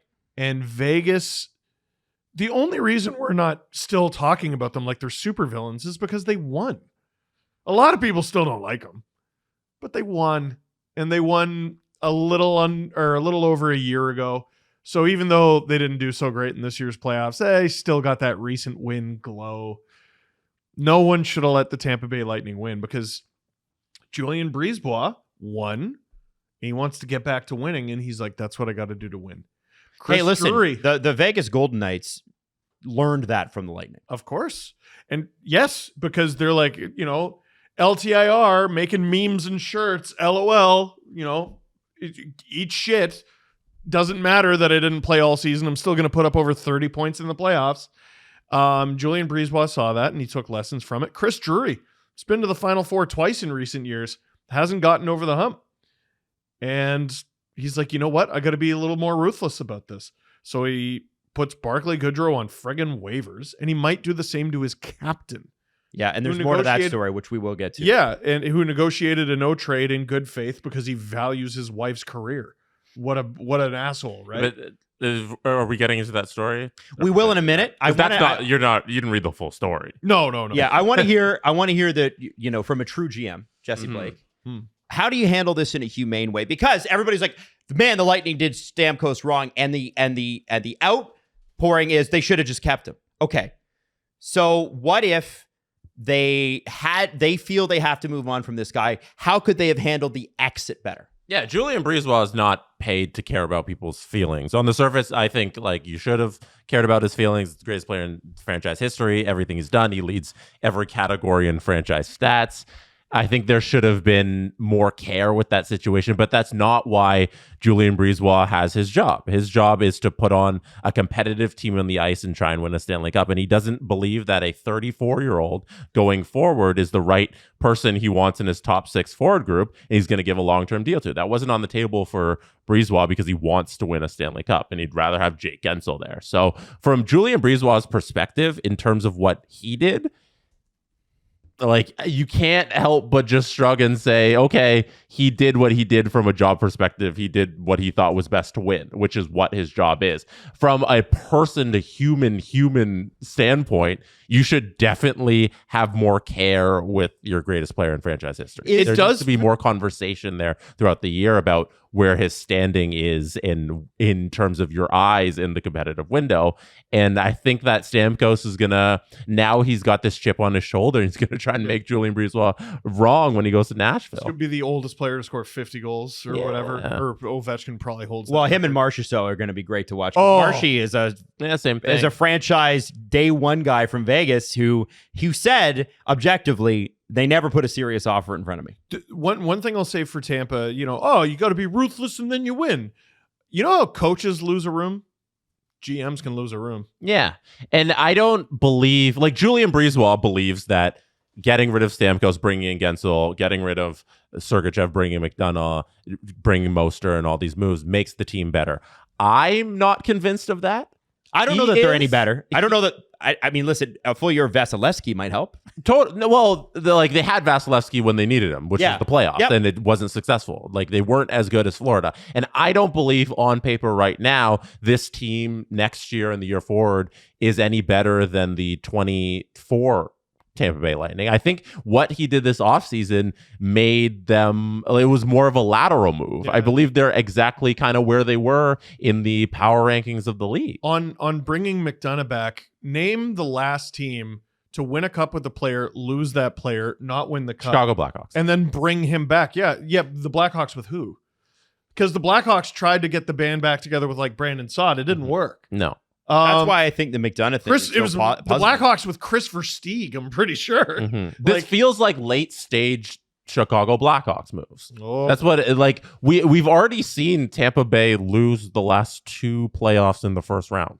Do we all forget that this team, it's been 2 years since they've made it past the first round? I think they're better set for the future, but yes, I think if you're projecting into the deep futures of you have a 34-year-old who you wanted to give 8 years, $3 million, that makes sense. But giving him the contract he got from Nashville doesn't make them competitive 2 years from now. Having Guentzel does, but I also don't think that they're so much better than the team last year that they're Stanley Cup windows back open. I think it's a lateral move, and they're just as good as they were last year, where they're a playoff team who could win a couple rounds, but they're not a Stanley Cup threat. Yeah. Unless Vasi stands on his head. Well, and I like goalies can just prove you wrong. I'd like to see what Jake Guentzel does with Kucherov. That's going to be kind of, or Braden Point, whichever. Well, and a non-surgically repaired Vasilevsky starting. Yeah, fresh from camp. Yeah, I mean, it will remain to be seen. Now we are running out a little bit of time, but I will say this on Trouba. This is from the New York Post. Larry Brooks has been all over this. When Trouba signed his current 7-year, $56 million contract in July 2019, after having been acquired as a pending restricted free agent from Winnipeg, his 5-year no-movement clause was designed to expire in conjunction with his wife, Kelly Tyson Trouba's completion of her 3-year residency at a New York hospital. But Dr. Tyson Trouba's residency was deferred for a year at the start of the program, which she is required to complete and will instead end July 1st, 2025. The Troubas also welcomed their first child, a boy named Axel in mid-January. I believe that's the reason why it was. Yeah. There is no guarantee Jake Trouba would accept a trade to even a club on his approved list if that means leaving his wife and his 9-month-old as of training camp. His kid will not be 9 months old as of training camp. Like, that's crazy. Wow. If Dr. Tyson Trouba can pick up, transfer her credits to another hospital and accompany her husband and still be licensed as a physician. You think about that, like, you have a 4-month-old as of today. Yeah. How As do you of feel? today, How do you feel about moving across North America? Oh, fuck. No. Right? Please, no. Even with all the money in the world, the human side of it is that's a lot. And I can understand why he's doing that. And I also wonder, okay, so the New York Rangers now, they move him now. They still got to replace that.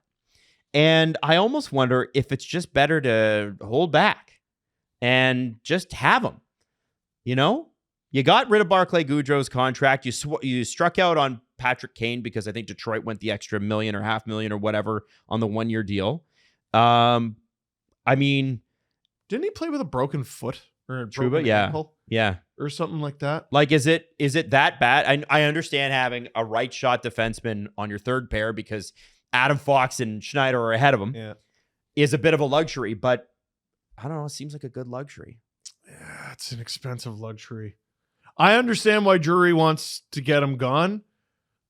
Boy, like, I mean, I before I had kids, I was always like, I'm not going to let having kids change my perspective. Yeah, I said that. And I can't help but look at that situation and go, fuck, that's hard. It clouds my judgment on lots of things. And as it should. Like, I look at Tavares, I go, fuck, he's got 3 kids. Yep. I look at Marner, I'm like, he just got married. And Marner has the exact same amount of rights as John Tavares, and Jacob Trouba has the same amount of rights as someone who doesn't have kids. And Yep. I can't help but look at that situation and go, dude, that sucks. Some years have passed. I didn't have any kids at the time, but I look at like what happened with John Scott and his recently born or maybe even unborn at the time twins. Mm-hmm. And then he was traded as part of the effort to screw him into the All-Star game. And I go, Jesus, that's ruthless. Mm-hmm. And it's something they didn't have to do. Yeah, it was your buddy Colin. So with this story that goes all viral yesterday at the New York Post and all that stuff, I felt like nobody read the story because in the story, they say sources report that communication between Trouba, his camp, and Drury and management have been professional without animosity that would infect or negatively impact the defenseman's role as captain. If nothing further develops, it might become a one-sentence Q&A the first day of training camp. And then they also followed up, we are told that the suggestion Trouba rejected the deal is not true. So it was just a story about Trouba's wife and her residency and how it could possibly impact everything. But they Isn't also that said incredible? in their own reporting, and Adam, what is the New York Post? I mean, their sports is actually really, really good. But they are tabloid. tabloidy. They're Their a- sports, though, has a lot of credibility. They're a that. tabloid more than anything in terms of the other parts of the paper. And it's a story, great, but it's also a local story to the New York market about the famous captain of the Rangers and his wife. Who just won the most famous captain's leadership award. Exactly. And then, but the hockey reporting within there is that there's no animosity between Drury and his camp and Trouba. Everything's cool. And that he didn't actually reject a trade to Detroit. Oh. So Yeah. what's the hockey story here? I think the hockey story is that I think that I think they approached him about it Where did the and say, Rangers- would you accept something? And he said no. I don't think they had a deal worked out with Detroit. I don't know where the Detroit thing factors into this. I don't know who I don't sourced know. that. But I do think the fact that communication, here's the sentence for me on there that really, is that Brooksy that's got that? I'm not sure. I guess that's what I'm saying, Brooks.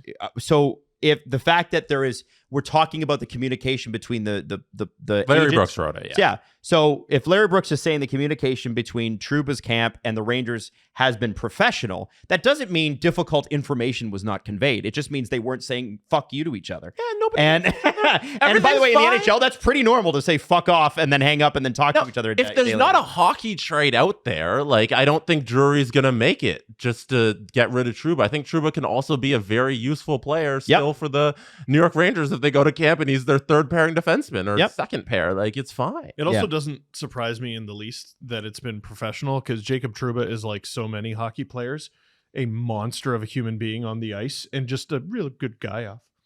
He's just kind of nice in person. I think that this may end up working in the Rangers' favor. We could be talking about, hey, aren't they glad they didn't get rid of him? Like, I really do. I think this guy's. I think we overdo what happened in the third round and forget how much of a weapon this guy has been. He was busted. Like, I think we're looking at his playoff performance, especially his late playoff performance, and we're like, that's what he is. Mm-hmm. That's the beginning, middle, and end of it. And I just don't think that's true. Is he worth $8 million? Probably not. No, not at this point. No. But that's what, one more year? Worth 7? Is he Right. worth 6? Is he worth 5? You know, is this a door worth opening? Sure. Is it a door worth kicking him through? That I don't think so. Yeah, I guess we'll see. I just didn't like the piling on to Trouba and his family or Drury and him being a giant asshole when it seemed like none of that really happened. Yep. Like, Trouba is like, his wife is preventing him from being traded and all this. Like, that didn't happen. And Drury didn't kick him out the door on waivers. Like, none of that happened here. It was a story about his life. That's very interesting because it's a peek behind the window on hockey players and Trouba specifically, but nothing really transpired here. So the biggest story with the Rangers right now involves a player's wife. Are the Rangers the real NHL? No, no, they're the not. Rangers. That market is huge, and they care about their team when the team's doing good. So they're not the real Not NHL. the real NHL. All right, welcome to the not real NHL, New York. You no longer get to have a rivalry with New Jersey because they're not. Or no, wait. The Rangers and Leafs are not the real NHL. Yes, The Devils are the real NHL. Yeah, So you're no Devils longer are- in the same league as the Devils. Yeah. they're real. Just people like care. So They don't have as much fans. see you in the The Devils final, are real. Yeah. losers. Sheldon Keefe gets to play the Leafs on the second day of the Stanley Cup, the regular season beginning, which is cool. I love Dude, that. who at the league offices did the Leafs piss off with that friggin' schedule? Everyone all the time. They start with 3 games in 4 nights. One of them is a back-to-back with travel on the road. And I believe they lead the league with 16 back-to-backs this season. Boy, they always have That's that. a lot. Fuck off. Yeah. What happened there? Good thing you got Stollers. Yeah. No, You're going to need not them. kidding. You're all not right. kidding at Leafs all. open the season Wednesday, October 9th against Montreal in Montreal. Then they travel to New Jersey to play Sheldon Keefe and the Devils on a back-to-back on Thursday, October 10th. Then the Saturday, Hockey Night in Canada, first night, Sidney Crosby comes to town. And Kyle Dubas, Adam's favorite human being ever. I like Kyle Dubas. I just think he's done a silly job with the Pens. You hate all his moves. Comes to town on October 12th. Then they get 3 days off. They play the Kings, Rangers, Lightning all at home. And with travel, they play home the Lightning, and then they go to Columbus, which is weird. So a 2 weird back-to-backs start. with travel in the first 1, 2, 3, 4, 5, 6, 7 games. Yeah. Neat. They also have that weird stretch where they have 1 game in 6 days in November, where they play the Oilers on Saturday, November 16th, and then they don't play until they play the Golden Knights on Wednesday. Is that away? November 20th. No, that's a home game. That rules for them. Dude, so But after that game why? against Washington, you're at home for like 2 weeks. Yeah. That's actually nuts. So you come home on the November 14th and you don't leave until November 26th. But why? Wow. Would it not be better to move some of these back-to-backs, like the Detroit 8-9 November game, to like the 22nd? No. Yeah. Wow. I don't know. You need to play The 1,000 back-to-backs. The Leafs schedule this season is going to be really wonky It fucking for us stinks. and you, Steve, and all Leafs fans Okay. and them themselves. Important question, because I haven't looked up the answer to this yet. When is the Western Canadian road trip? When is the California road trip? The California road trip's worse. Because the Western Canadian road trip usually has a Hockey Night in Canada game, which is at 7.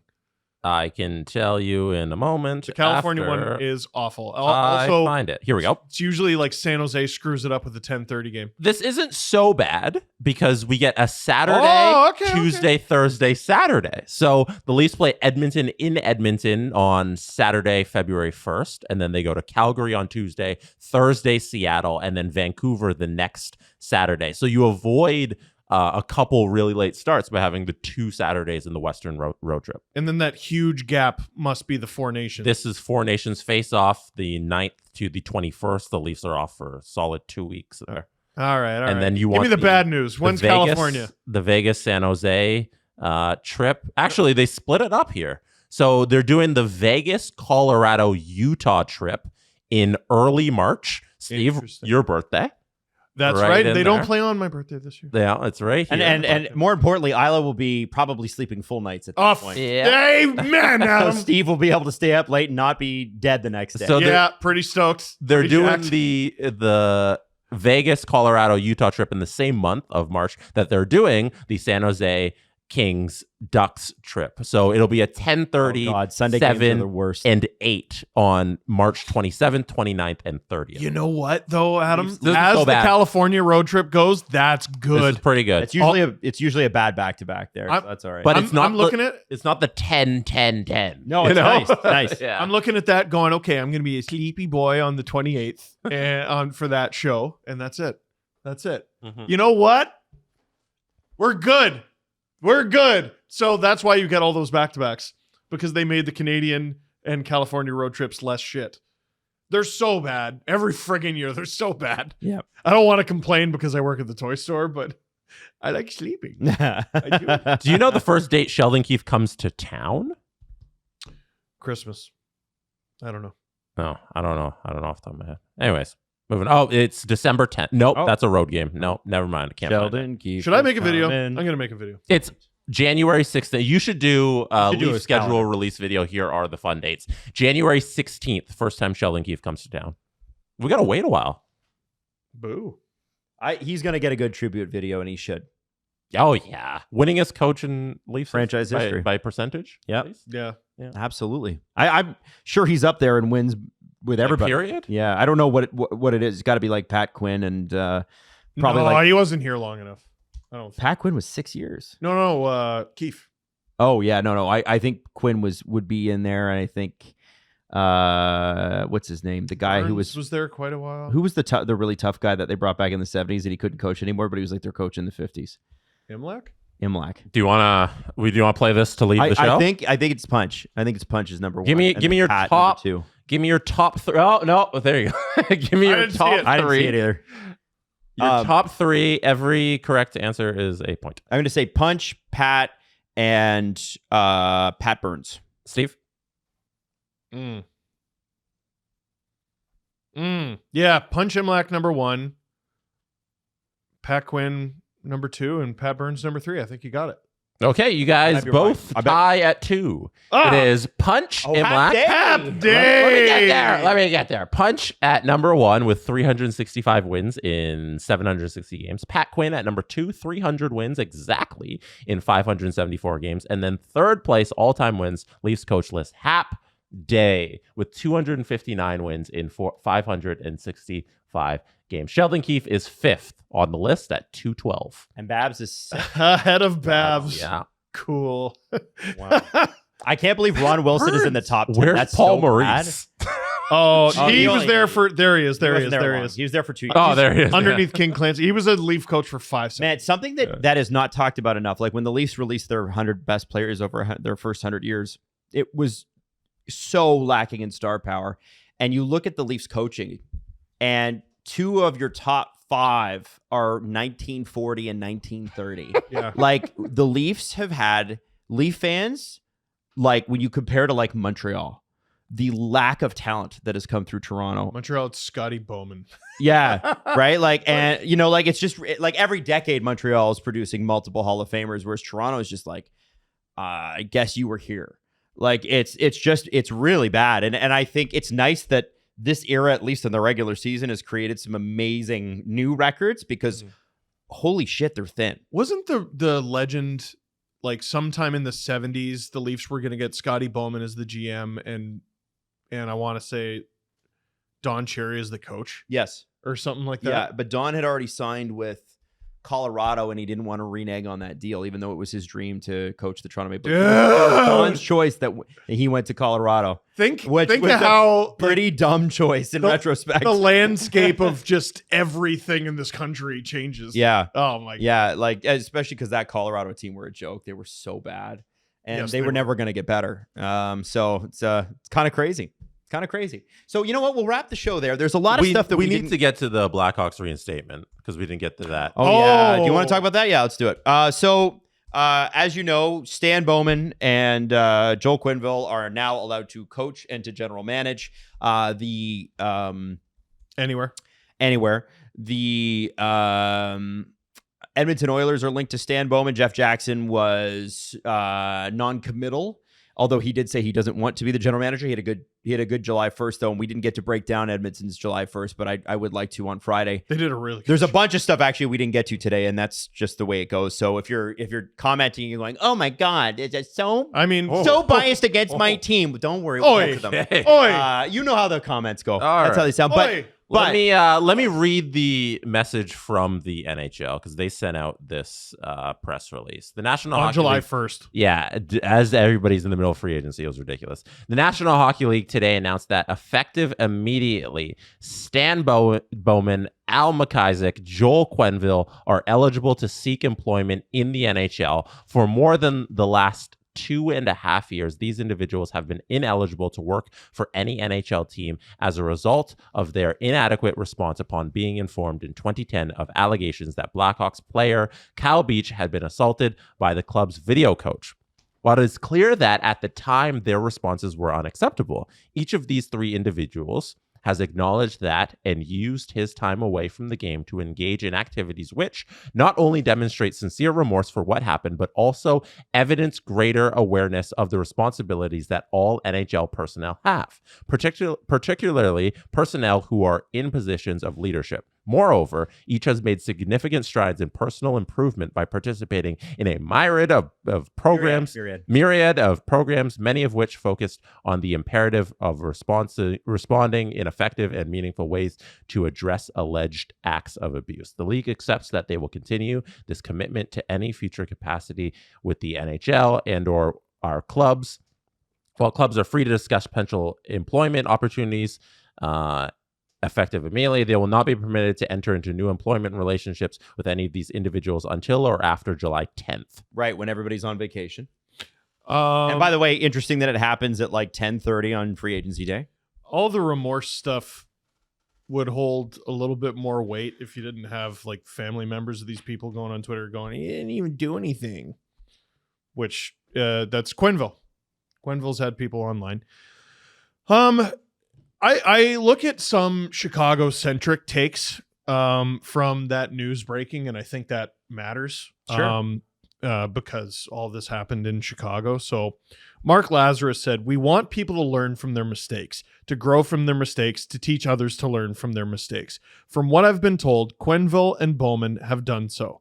And I'm glad, genuinely, that matters. That doesn't mean they deserve reinstatement. Their inaction, no, their active decision not to act, along with McDonough, Cheveldayoff, who never takes any shit here, and Blunk, led directly to Aldrich being convicted of criminal sexual conduct with a minor in Michigan. None of them belongs in the NHL.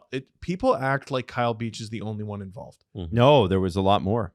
There was a minor in Michigan, and there's still Black Ace 1, who I believe is still going through proceedings. There was a second player. We never talk about the fact that there was a second player.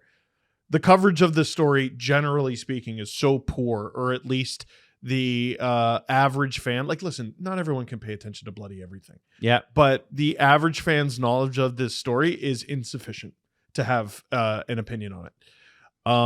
None of them belongs in the NHL. This is Mark Lazarus again. No team should want them leading their young men. As I wrote a couple months ago, the best case scenario here is that they get reinstated and all 32 teams take a pass. That would send a message, but that will never happen. Not in this league, not in this sport. And then there was another one from Scott Powers. What Brad Aldrich allegedly did while with the Blackhawks was bad enough, but their management's failure to properly report him allowed him to go on and sexually assault a minor. To me, there's no coming back from that. Maybe not surprising, but the NHL's decision was wrong today. And Katie Strang, who's very familiar with the story, quote tweeted Scott Powers. Scott points out something that often goes overlooked in this case. The mishandling/inaction by the Blackhawks allowed Brad Aldrich to move on and later sexually assault a minor for which he was convicted. Thinking about that young man today. When Beach, who was severely wronged, got his settlement from the Blackhawks, he got to speak his truth on TSN with Rick Westhead. It was a very powerful moment. We got to hear from his own lips, what happened to him, what he went through. We got to witness his tears. We'll never get that with that young man. And there's an interview that a lot of people missed, and it's traumatizing and it is hard to watch. But that young man who Brad Aldrich sexually assaulted at the high school, that young man's mother did an interview with Rick Westhead. Mm-hmm. And if you want to know the lasting impact of the inaction of the Chicago Blackhawks and what it did, you have to. You owe it to anyone you're sending this opinion out into the public for. You owe it to them and yourself if you're going to continue to have an opinion on whether or not these guys should be back in the NHL. You owe it to them to listen to that interview. It's heartbreaking. Mm-hmm. So that's where we're at right now. They're reinstated. They don't have NHL jobs. From the NHL side of things, I definitely don't think what the punishment was in the end, because now everything's been resolved from the NHL side of things, that the punishment on the Blackhawks of the $2 million fine was enough. And this 2.5-year suspension where it's kind of just a break in action, and Quenneville got to coach his last game on his own accord, and then now he's back and can be re-signed. None of this feels like enough for what went on. And Steve, you described it perfectly there. Now that we know kind of what's been resolved from the NHL side and punishing these people, none of it feels like enough. Not to the Blackhawks, not to any individual involved. I'm like, the Blackhawks should put their money where their mouth is and hire Stan Bowman, because they couldn't have talked about him more glowingly on the way out. Go for it. I think the name that's lost in this, because you've got Al MacIsaac, you've got Stan Bowman, and you've got Joel Quenneville. The reason this name is lost is because no one cares about the business side, really. You're here to watch the games. Right. The guy that I ultimately hold the most responsible for this is John McDonough. John McDonough was from all accounts, the dictatorial, terrifying to employees, brutal to deal with, president and CEO of the Chicago Blackhawks for a long time. And this guy, anybody who could deal with Rocky Wirtz, sorry, not Rocky Wirtz, his father. Who's the? It was Rocky Wirtz. It was Rocky Wirtz. Anybody who could deal with, you remember that Rocky Wirtz interview after this, could deal with him for a long period of time, or was good friends with him. You get a sense of who this person is. They pointed 10 fingers and 10 toes at that guy when everything came out. I know, but I think that it's worth bringing it back up. Oh, do it. Because who has it? McDonough has not been reinstated. No, he should, and he never should. Yeah. John McDonough, just so you know, was at the meeting. Cheveldayoff was there. I can't believe Bergevin skates on this too, that he didn't know, but whatever. Yeah, we've already. Regardless of that, McDonough is the guy that said, "You guys focus on the hockey. I will handle this." Mm-hmm. And he didn't. And yes, Bowman, Quenneville, MacIsaac, whoever else was there, they needed to act differently. So don't get it twisted. But this guy, this John McDonough, deserves to have his name out there. Mm-hmm. Deserves to have his reputation stained for this. This is the guy who headed up the organization, understood and knew exactly what happened, knew all the allegations, and chose to do nothing. Ultimately, the responsibility rests with him, and it rests with ownership for employing this guy. If you really listen, I understand they all have their parts to play, but John McDonough for me is the guy that really is brutal in this. Yeah. He's the one that promised these guys that I was going to do something about it, and he chose not to. I can't, for the life of me, I can't imagine what it takes to be able to pull that off. And that's the guy here that I'm at very least, he's not working in the sport. If we take one consolation prize out of this, he's 71, probably doesn't want to work anymore anyway. Mm-hmm. But when you remember John McDonough, don't remember the Cups. Remember this. I need to refamiliarize myself with this story. Like, we knew it like the back of our hand when it was front and center. Yep. It's gotten lost in the sands of time a little bit. And I think that's the case with a lot of people. This isn't just a story about Kyle Beach. There is another Blackhawks player involved. And two schools involved, by the way. There's the university and the high school. There's a young man in Michigan who's involved. Sometimes I think about that poor Chicago Blackhawks staffer who had to be with Brad Aldrich during Stanley Cup celebrations that he was mystifyingly allowed to participate in. It's kind of nuts. It is. It's a deeper story than is popularly remembered. Right. And people can't be faulted for that because there's only so much in your life that you can remember.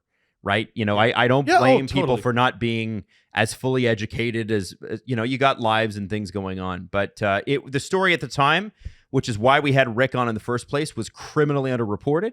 Oh, yeah. And it remains so. And I think I just want you to not forget some of these names. I still remember having a conversation with you two when the story broke. It's on tsn.ca. It hadn't really taken off. And, you know, I'm like, this is a thing, eh? And you guys were like, yeah, what the and you read the whole thing and we're wondering why it's not being talked about more. Like, we had to take the initiative to be like, wait a sec, no, this is a thing, because it just wasn't being spoken about by anyone other than Rick. I looked up Rick's email on the Bell intra-office email. We had to get him to unblock me. Yeah. He had me blocked for some reason. And now we're like buds. Yeah. Like, yeah. We had to get him to unblock me. Yeah. Yeah. It was a long time ago. So we'll leave it there. And don't worry, if we didn't get to your favorite team, we will compliment them on Friday. I promise. We're going episodes all the way till July. So there's plenty of time. Let's hit the extra and rock and roll here. Hopefully by Friday too, some of the names you guys brought up, Tarasenko, LeBlanc, who was the other guys? Daniel Sprong. Hakanpää. Maybe get some announcements on that too. You know? And other guys Jesse had in video games. The Steve Dangle Podcast. Follow the guys on Twitter at Steve_Dangle, at Adam WYLDE, and at Jesse Blake. Connection complete.